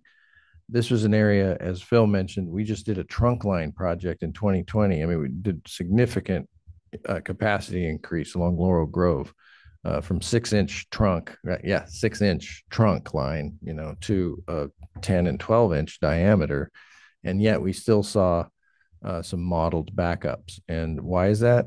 Well, it's like in other areas like Memorial Park and San Anselmo, which we addressed some upstream INI on that. And I bet monitoring is going to show some improvements on those unexpected capacity issues. Mm-hmm. So it's there's two solutions to capacity. One's make the pipes bigger at the bottom, and the other is to work on the branches at the top and tighten them up. And with our pipe bursting approach, this is fused pipe with no joints for water to get into. And so it's a really good solution for INI. And if we do 1.9 miles upstream of this new trunk line we built only a few years ago, we feel there's a high probability of taking care of those surcharge issues that the capacity evaluation predicted, which surprised us. So that moved this work up in our queue that Phil mentioned, and that's moved up even further in the queue because if we don't get it done before the county paves, it might be 10 or 15 years, and then we'd have this ongoing surcharge issue all that time. Mm-hmm. You also mentioned that it could help to reduce our O&M on upstream areas. Well, it's really true. All of our capital projects have a big positive impact on O&M. These fused pipes, we don't have to clean them nearly as often, or even inspect them.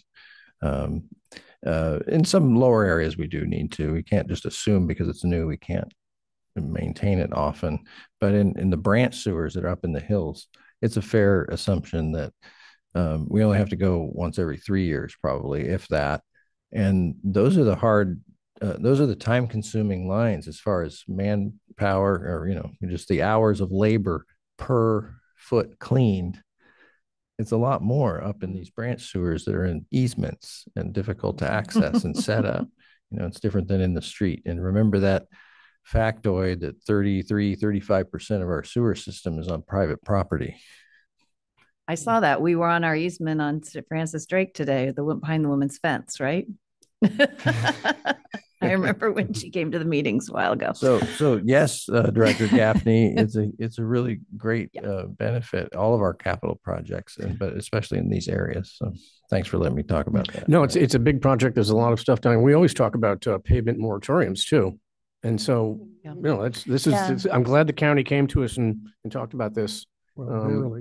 Well, years ago, Greg Norby was concerned about that. He said, I really wish we could have better communication to know when paving was going to happen, because the district didn't have that. So no, they've definitely upped their game. And then, credit to Phil, flagging it right away. As soon as he saw it, he brought it to my attention, and we put our heads together and actually talked to Daniel soon after that, because he's working on the design for 24-25.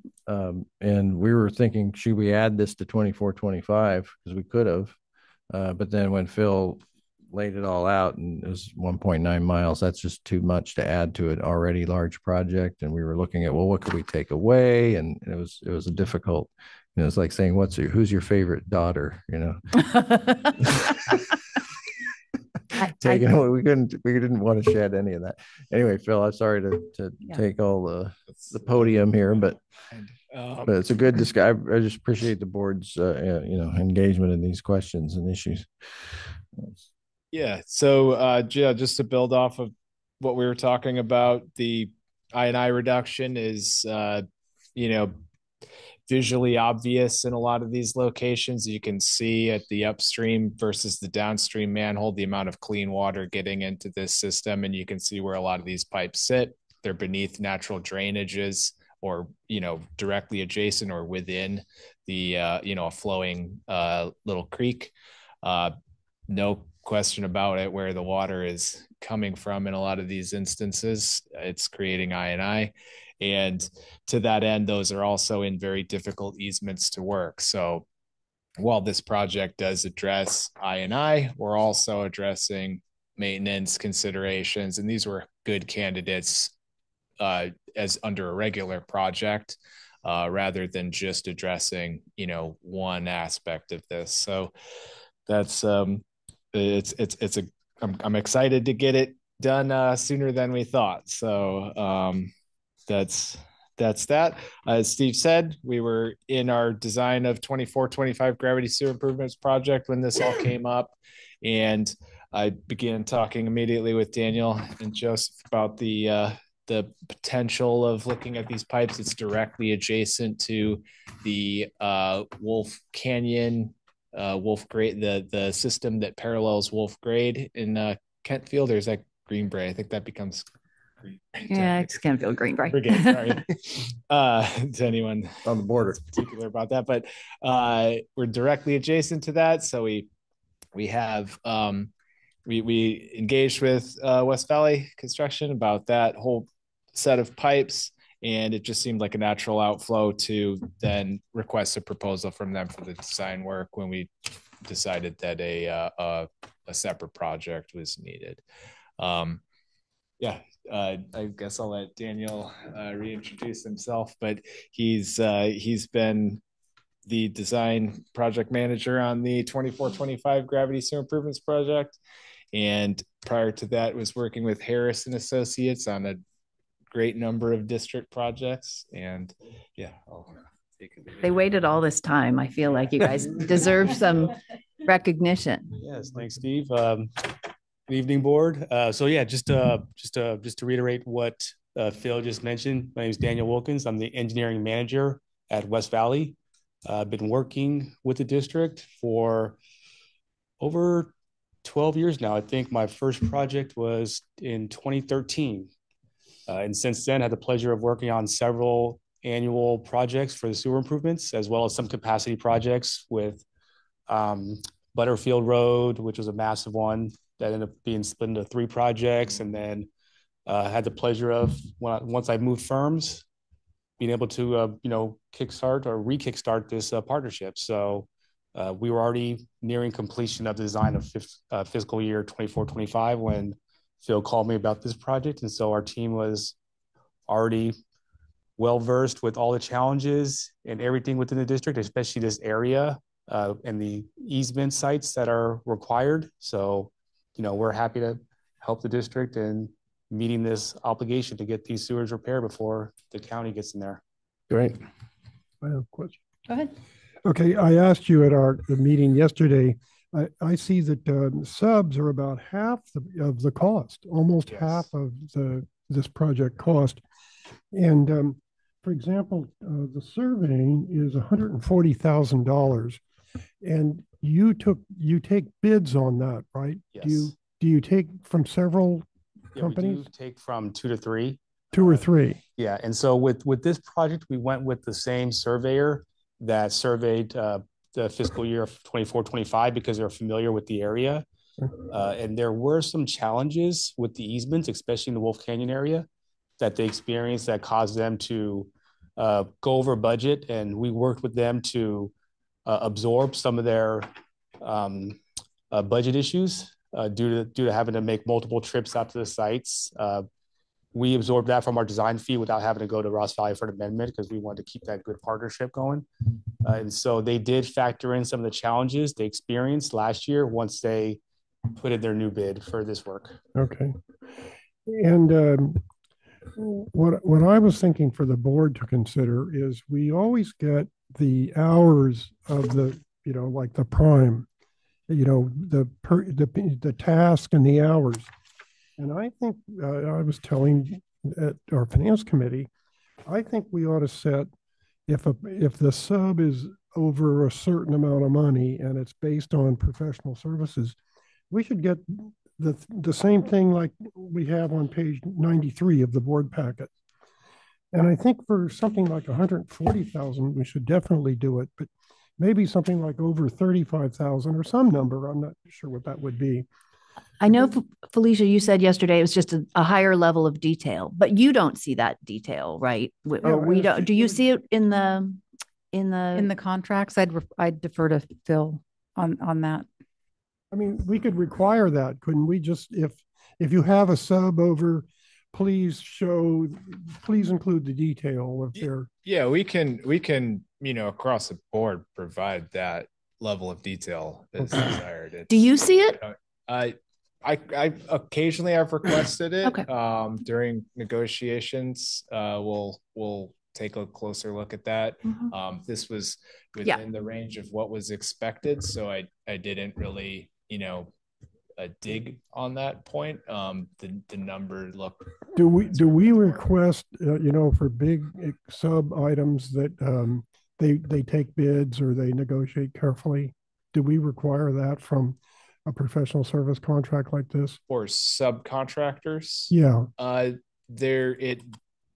There's no negotiation directly with the subs. Not you, but the contractor.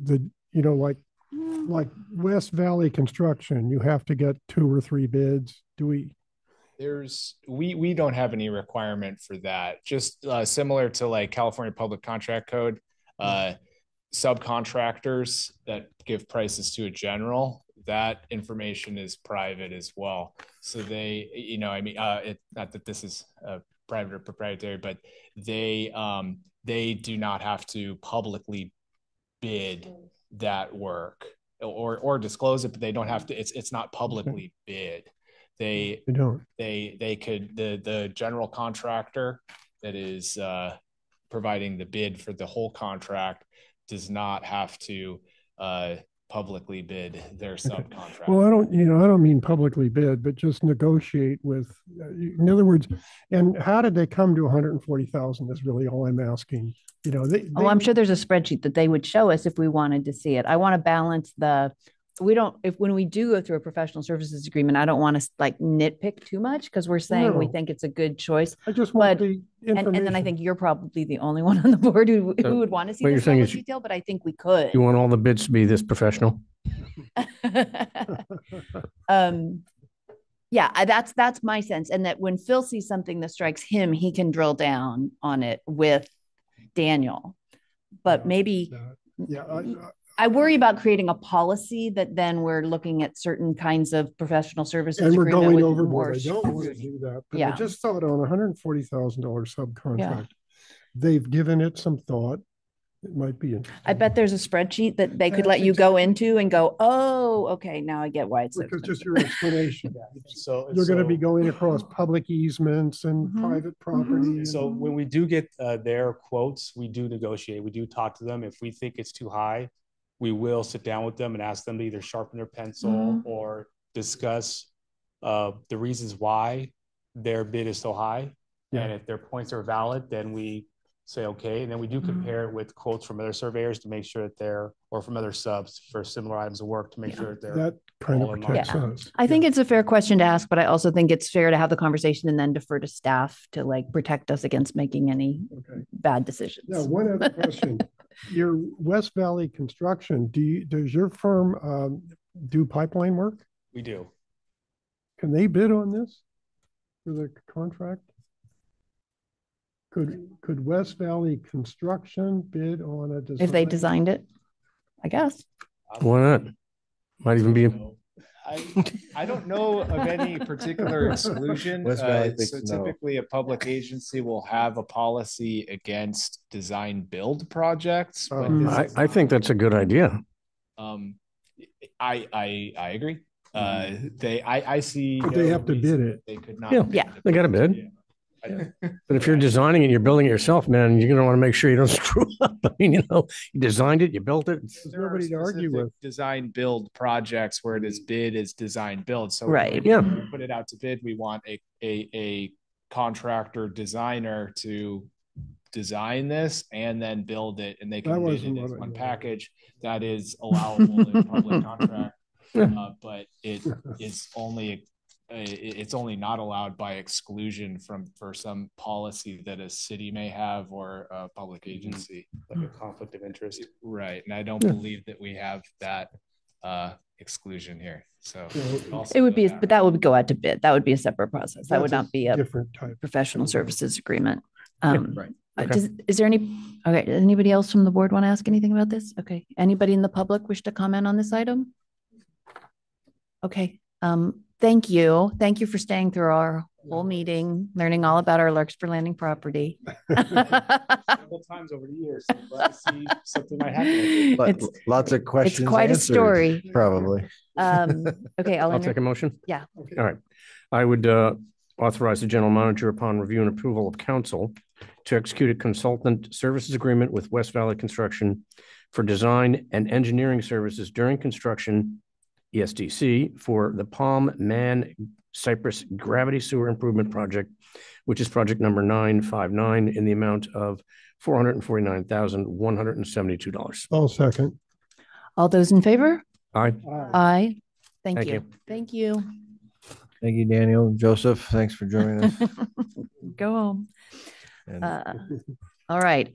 Item number 11, consideration of authorizing the general manager upon review and approval of council to execute a 3-year small utility enterprise agreement with Esri in the amount of $87,900 and an annual subscription to Argus Indoors for $11,450 per year for a total amount not to exceed $122,250.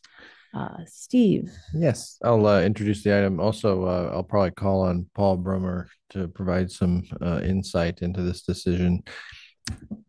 We've touched on it a little bit. Last month, you approved an annual maintenance contract with Innovise for the Info Asset CMMS, the computer maintenance management system, which does all our work orders and much, much more in terms of our asset management.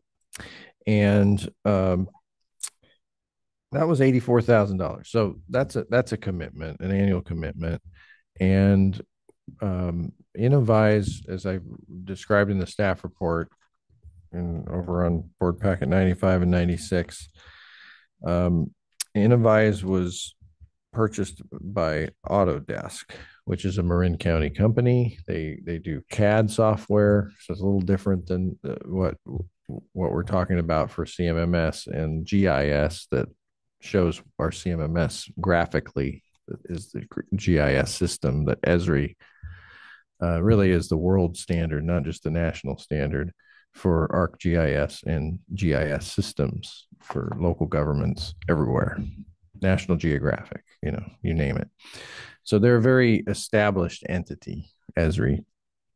Innovise, by being purchased by Autodesk, we thought, Autodesk's very established with CAD, but we've learned in the last couple of years that Autodesk isn't supporting the Innovise products and going on and doing upgrades and updates and technical support. They're phasing it out and want to replace it with their own system, which hasn't been developed yet. So that sends up some concerns to us as a public agency in terms of what we're relying on in the long term. Now, I'll assure you, we're very comfortable with Innovise products. We own the software, we use it, we're good at using it. We set up our daily work orders.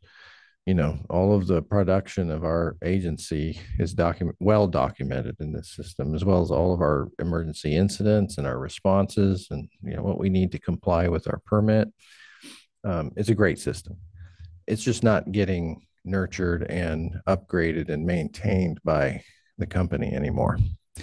So as it turns out, Esri, we've been using anyway. We do, as I mentioned in the staff report, we spend $10,000 a year now so that we have the graphical interface, and the sewer map that I show you on my phone and all that. That's the Esri aspect that translates the info asset information, as well as SharePoint information, is integrated in there for the lateral cards. And we're able to, in the field, dial up, somebody's lateral and all the details of it. So we've got a great system with Esri now. we would this proposal would take our annual cost from 10,000 a year to about 40,000 a year, plus or minus, including this small utility package, which just ensure we have a seat at the table at Esri that's a little more prominent by being having a small utility agreement. And they want a 3-year commitment. So that's why we're coming to the board, because it exceeds my authority, spending authority. That's fine. We want you to be aware of this interesting transition, because in the end, we know Esri is a big entity, and they're moving maybe a little slowly, but they're getting there about understanding that there's a big future for them in asset management for utilities. And those functions that we get from InfoAsset today eventually will be provided by Esri. And so in the long run, we use the word future proof. We think it's a good investment to build the relationship with Esri and take advantage of the products they have. And Paul can speak to this, but Innovyze is great for horizontal assets. It's focused. It's this stick and node system that simple and elegant for sewer systems and water system. But when you get to the vertical aspects of our system, like the pump stations and all of the assets that we manage there, it's a little clunkier. We have to turn that 3-dimensional system into a 2-dimensional system to work in InfoAsset. So that's what the indoor ArcGIS Indoors add-on, the subscription, will enable us to more easily track work orders, and there's even other functions that Paul can explain that ArcGIS Indoors gives us that is an improvement on the Innovyze system and really complements it. So we're excited to recommend this transition to Esri as ultimately will be our primary. And we've already identified ways that we can reduce the annual subscription to Innovyze. There are some licenses involved. There are 10,000 here and 10,000 there that we can knock off and maybe cut that financial commitment in half, even as soon as next year. So that will help offset the increase in cost. So this will be a 30,000 increase in cost. We think we can find that 30,000 in reductions on the Innovyze agreement. And some other special districts and cities that use Innovyze have quit paying the annual fee altogether because Autodesk isn't really supporting the software. So we may follow suit, but we want to try out this agreement over the next couple of years, get comfortable working with the Esri products, and then advise the board at a later time, what the next move is in our relationship with Autodesk and Innovyze. So, Paul, I would like to, allow you to explain some of the benefits you think that you and Patrick have talked about by making this move. Yeah, of course. I think you explained it really well, though, there, Steve. I don't have a ton to add, but like Steve said, this will enable some more key functions for our work order system. This system actually will talk with Innovyze, so we can pull data in Innovyze, put it on the map from work orders, pull it back into the system. It's very fluid. It works both ways. Like Steve said, for pump stations right now, in the mapping system, what we have built is just a colored polygon on where our station is, like our lot map, and all our assets are kind of just thrown into a big pile. So in the map, you can zoom in and you can find them. This new system, you can actually even do a 3D spatial design of your building. So you could walk in with a 3D scanner, get this room, and place your pumps where they go. So when somebody walks into a pump station, you click on your phone, it would show you a 3D work. I got to work on that pump. You click on it, it'll take you right to the work order for that pump and what you need to do. Right now, we're doing a lot more manual entry with our work orders for those pump stations because it like I said, it's just not a stick and node like Steve said. InfoAsset's great for water systems, valving, that kind of stuff. But when you get into building maintenance, pump station maintenance, we're missing that vertical side of it. So this would really key in on that. And I think it would be a great supplement and addition to our CMMS work order system and mapping. And like Steve said, one other thing, the Esri and the mapping also carries our smart cover. We can see rainfall. We can see, it's large when you really get into the system of all the different data we can get. click on pipeline, see what the cleaning schedule is. You can look at their footage. You can look for, it's just an endless information at employees' hands. So this would be a huge add-on for our pump station and some of our other vertical assets. I could even incorporate it into this building for, say, air conditioning maintenance or any major maintenance that we want to do here. We can do preventative maintenance for this building and track costs. So, I mean, it could really work out for the whole district as a whole to better track our time, our assets, and where we're spending our money. Board members, any questions? No, I spoke to Steve before about this, so I'm great. I know I was going to think that you and Michael might be the people who had tech questions about this, but no. Okay, great. Sure. No, I just heard through the grapevine that a bunch of people from Innovyze actually left.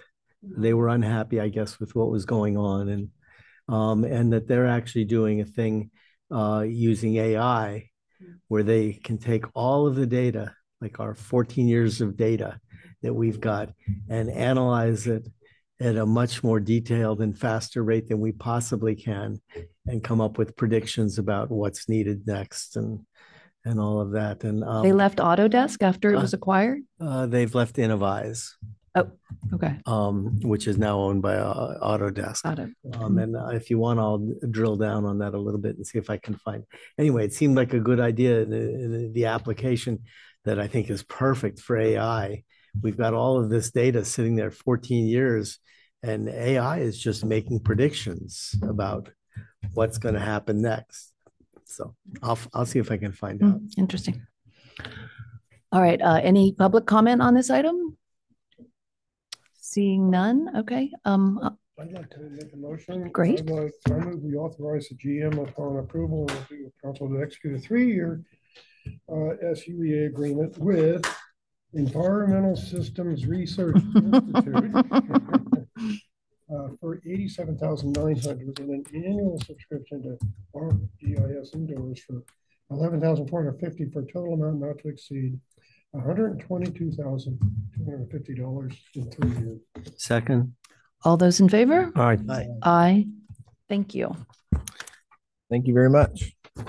Now our informational items or performance metrics. Yeah. What would Paul like to tell us about tonight? Yeah, good. I'll let Paul hit some highlights for the month of December. Good evening again. Great to see you all. Hopefully you guys have a chance to kind of brief through. I won't read them all off to you. You know, a lot of information here. Last month, I reported out that staff received SERP training, which is Spill Emergency Response Training. And that directly correlates to staff responding to spills, cleanup, volume estimation, and all the goodies that come along with sewer spills that hopefully we're preventing. This month, staff received emergency response plan training, and this was built at the same time we did the SERP, the Spill Emergency Response Plan. Excuse me.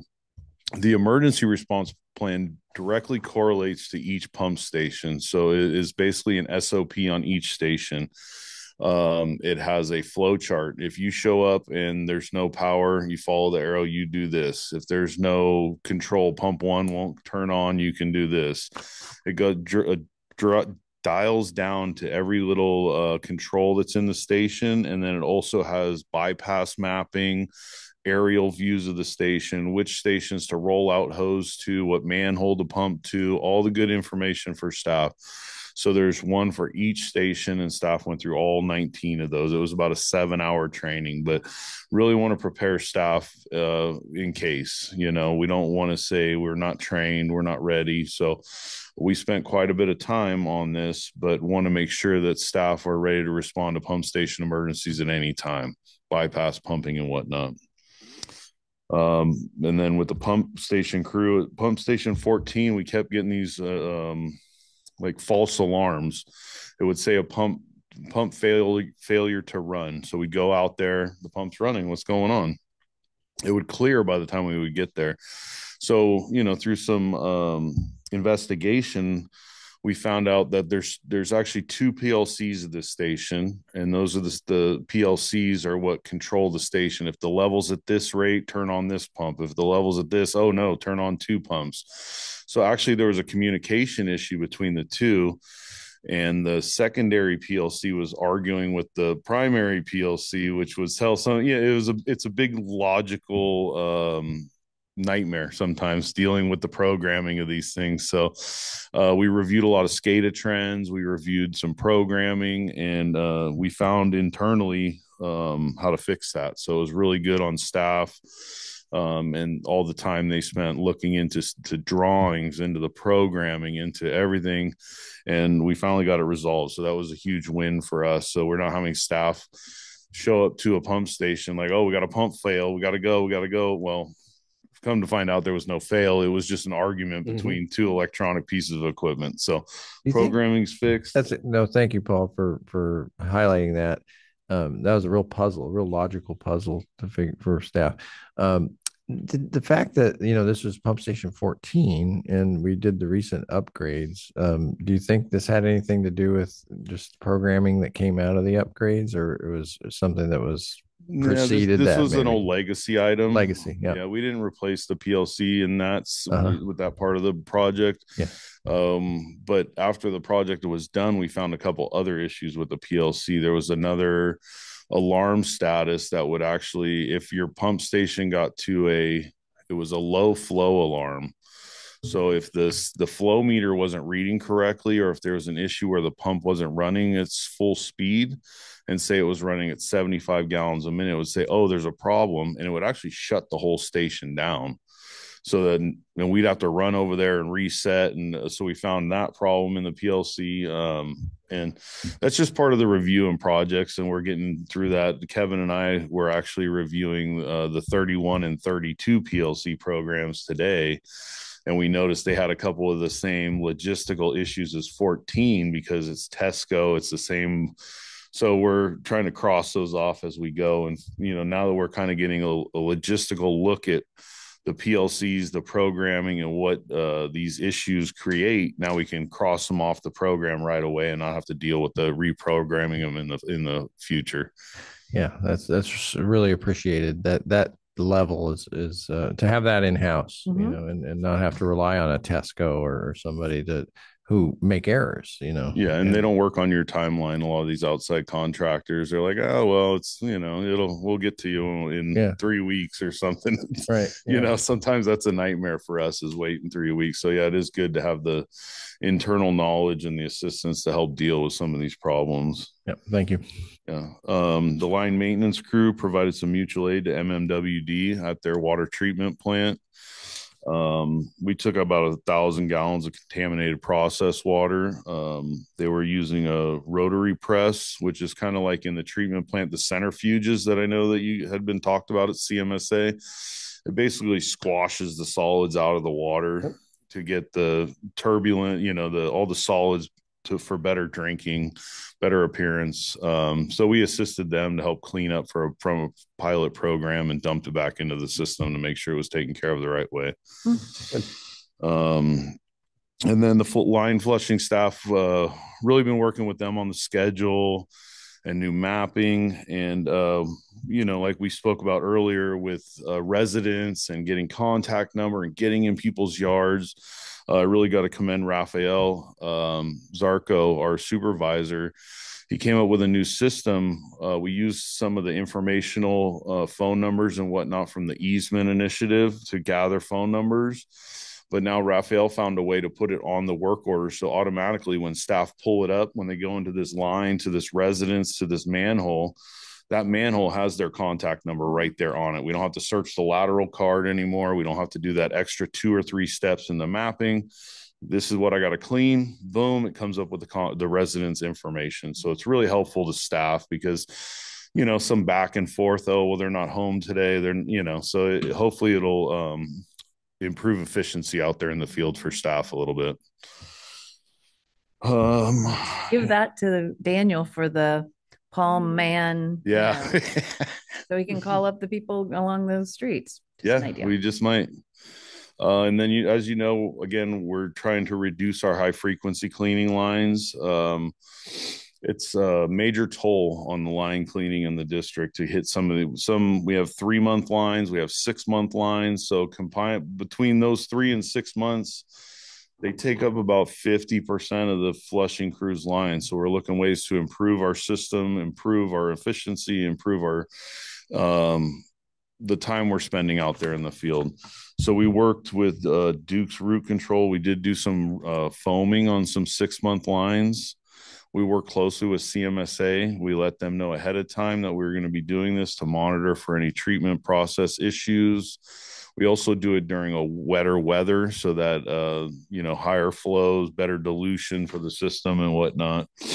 And we're doing them on lines that we're using the CMMS and the information that we're getting from staff in the field for debris collection. So we know which lines have got a lot of roots. We're using CCTV information. We're using all this information to categorize the lines that are the worst roots, the worst of the worst for our 6-month regarding roots.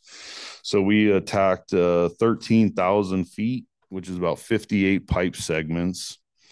And then we're going to go back and CCTV those lines to see the effectiveness and see about moving forward with the program in the future.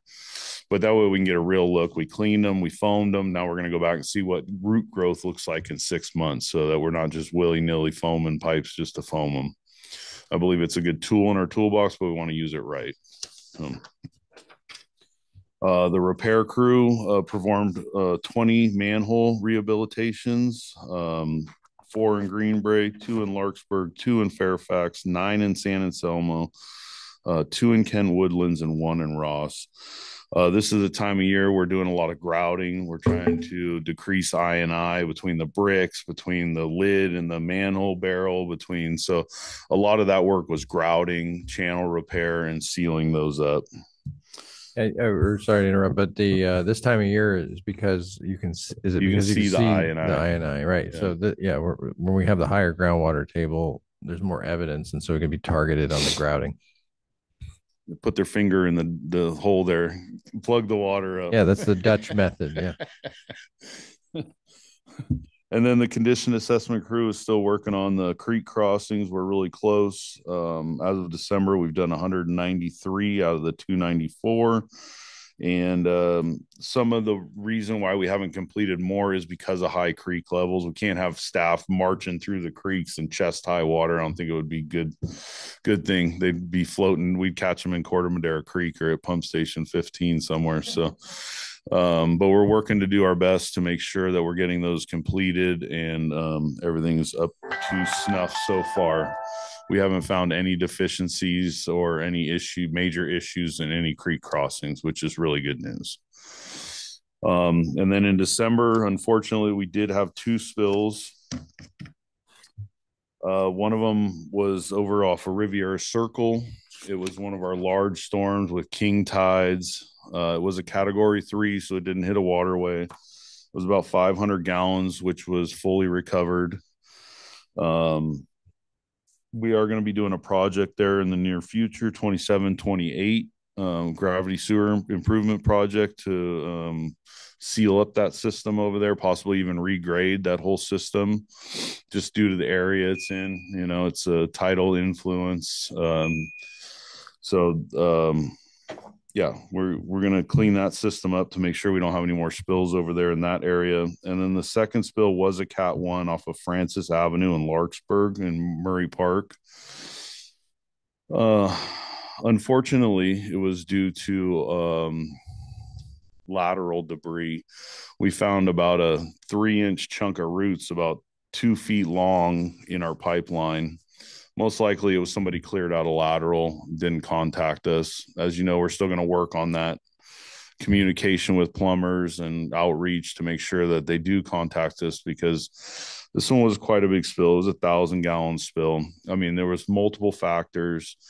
The reporting party didn't report it for over 2 hours from when they first saw it. So it really added up on the gallons. It was all the flow estimations, it was a 10-gallon per minute spill, which is very minor, but by the time we got there, it was already 2.5 hours down the road. And that's a lot of minutes at 10 gallons a minute. So it didn't help us out any on that one. So we did review that pipe. There was a small pipe patch in that area. We cleaned it up, replaced it, reviewed the pipe. There was no large sags or anything else in that area. And unfortunately, that root that was dislodged blocked in the pipe and started grabbing paper, started grabbing grit, and ultimately led to a spill. So unfortunately, December was a 2-spill month, and we'll look to correct those actions shortly. That's all I have. If you guys have any questions or comments? Nope. Thank you. Very thorough.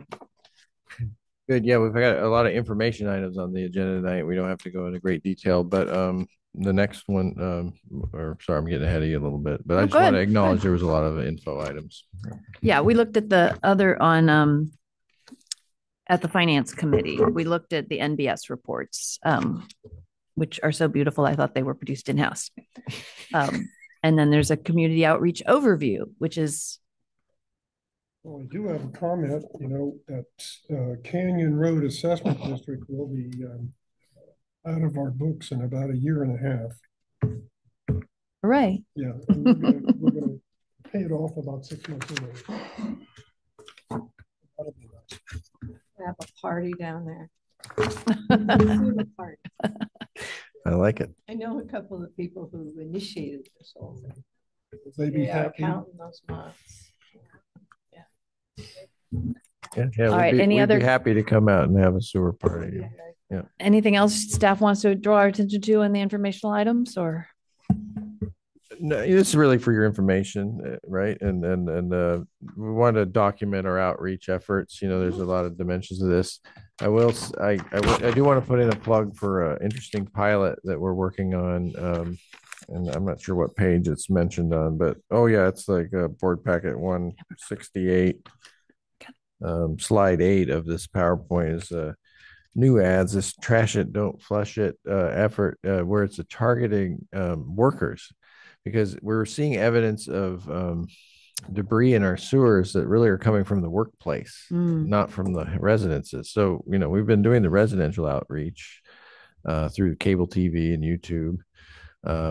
But we're working with this company, Bay Area Digital Solutions, who do targeted ads based on geographic area and even specific work, sites of workplaces. So hospitals for gloves and hotels for rags that we've seen at Pump Station 10, and so we're doing it in English and Spanish. And so we're in the middle of that campaign. It's going to wrap up at the end of March. It started in October, and we did pre-campaign measurements of how long it took to do maintenance at specific pump stations downstream, and the amount of debris collected. And Kevin and Paul were helping me with that, coming up with the design and seeing if an outreach campaign made a measurable difference in behavior. And there was a nice commercial that now has been integrated into our cable TV as well. So you'll see it on Spanish speaking channels. This, don't put the gloves in the rags in the toilet, and then it has a toilet and a trash can, and do the right thing and put it in the trash. So anyway, we're trying to combine the outreach with actually a data collection effort and seeing if we can tell the world it made a difference. So, and with this targeted on your iPhone advertising. So anyway, more to come. Good. Excellent. And then the last item was responsive to board member Kelly's request that I show you an overlay of the map of the rainfall in our in different sanitary districts. So board packet page 179. Wow. I want to thank Patrick Filippelli, our senior business system analyst and GIS expert, and I want to thank Esri for making the software. Tom, what does Esri stand for again? I'm kidding. You don't need to remember. So that's the map. And then I did a little write up for interpreting. And then what I noticed was I want to draw attention, the board and the public, this pump station graphs we've been doing, figure 2 and 3, which are the next two, I'll just say, are evidence that rainfall has a huge impact on flow, average rainfall, but I mean, in the wastewater system, and it's relative, that Kentfield, by having higher rainfall and all up the Ross Valley from Kentfield, has a significantly higher percentage of the wastewater flow in the winter, 72%, compared to the next pie graph that shows it only down to 61% in the dry weather. And so that tracks with a hypothesis that's shown by the map, which is we're 10 inches higher per year in our collection system than any other collection system in Marin County. And there's, however many they're shown on this map, there's a lot of them. And that you can extend that to the Bay Area because Kentfield has the highest rainfall in the Bay Area. The other ones that like in Big Basin or Boulder Creek down in Santa Cruz, there's no sewer system. They're all on septic out there. So we have a very unique challenge in Ross Valley Sanitary District that no other sanitary district has to face in the county and the Bay Area. Very interesting. When we are up to that challenge. Yep, we're taking it on. We got Paul Brummer over here and his crew, maintaining this system, rising to the challenge. Excellent. Thank you. And think of the flow in. I do appreciate you doing that.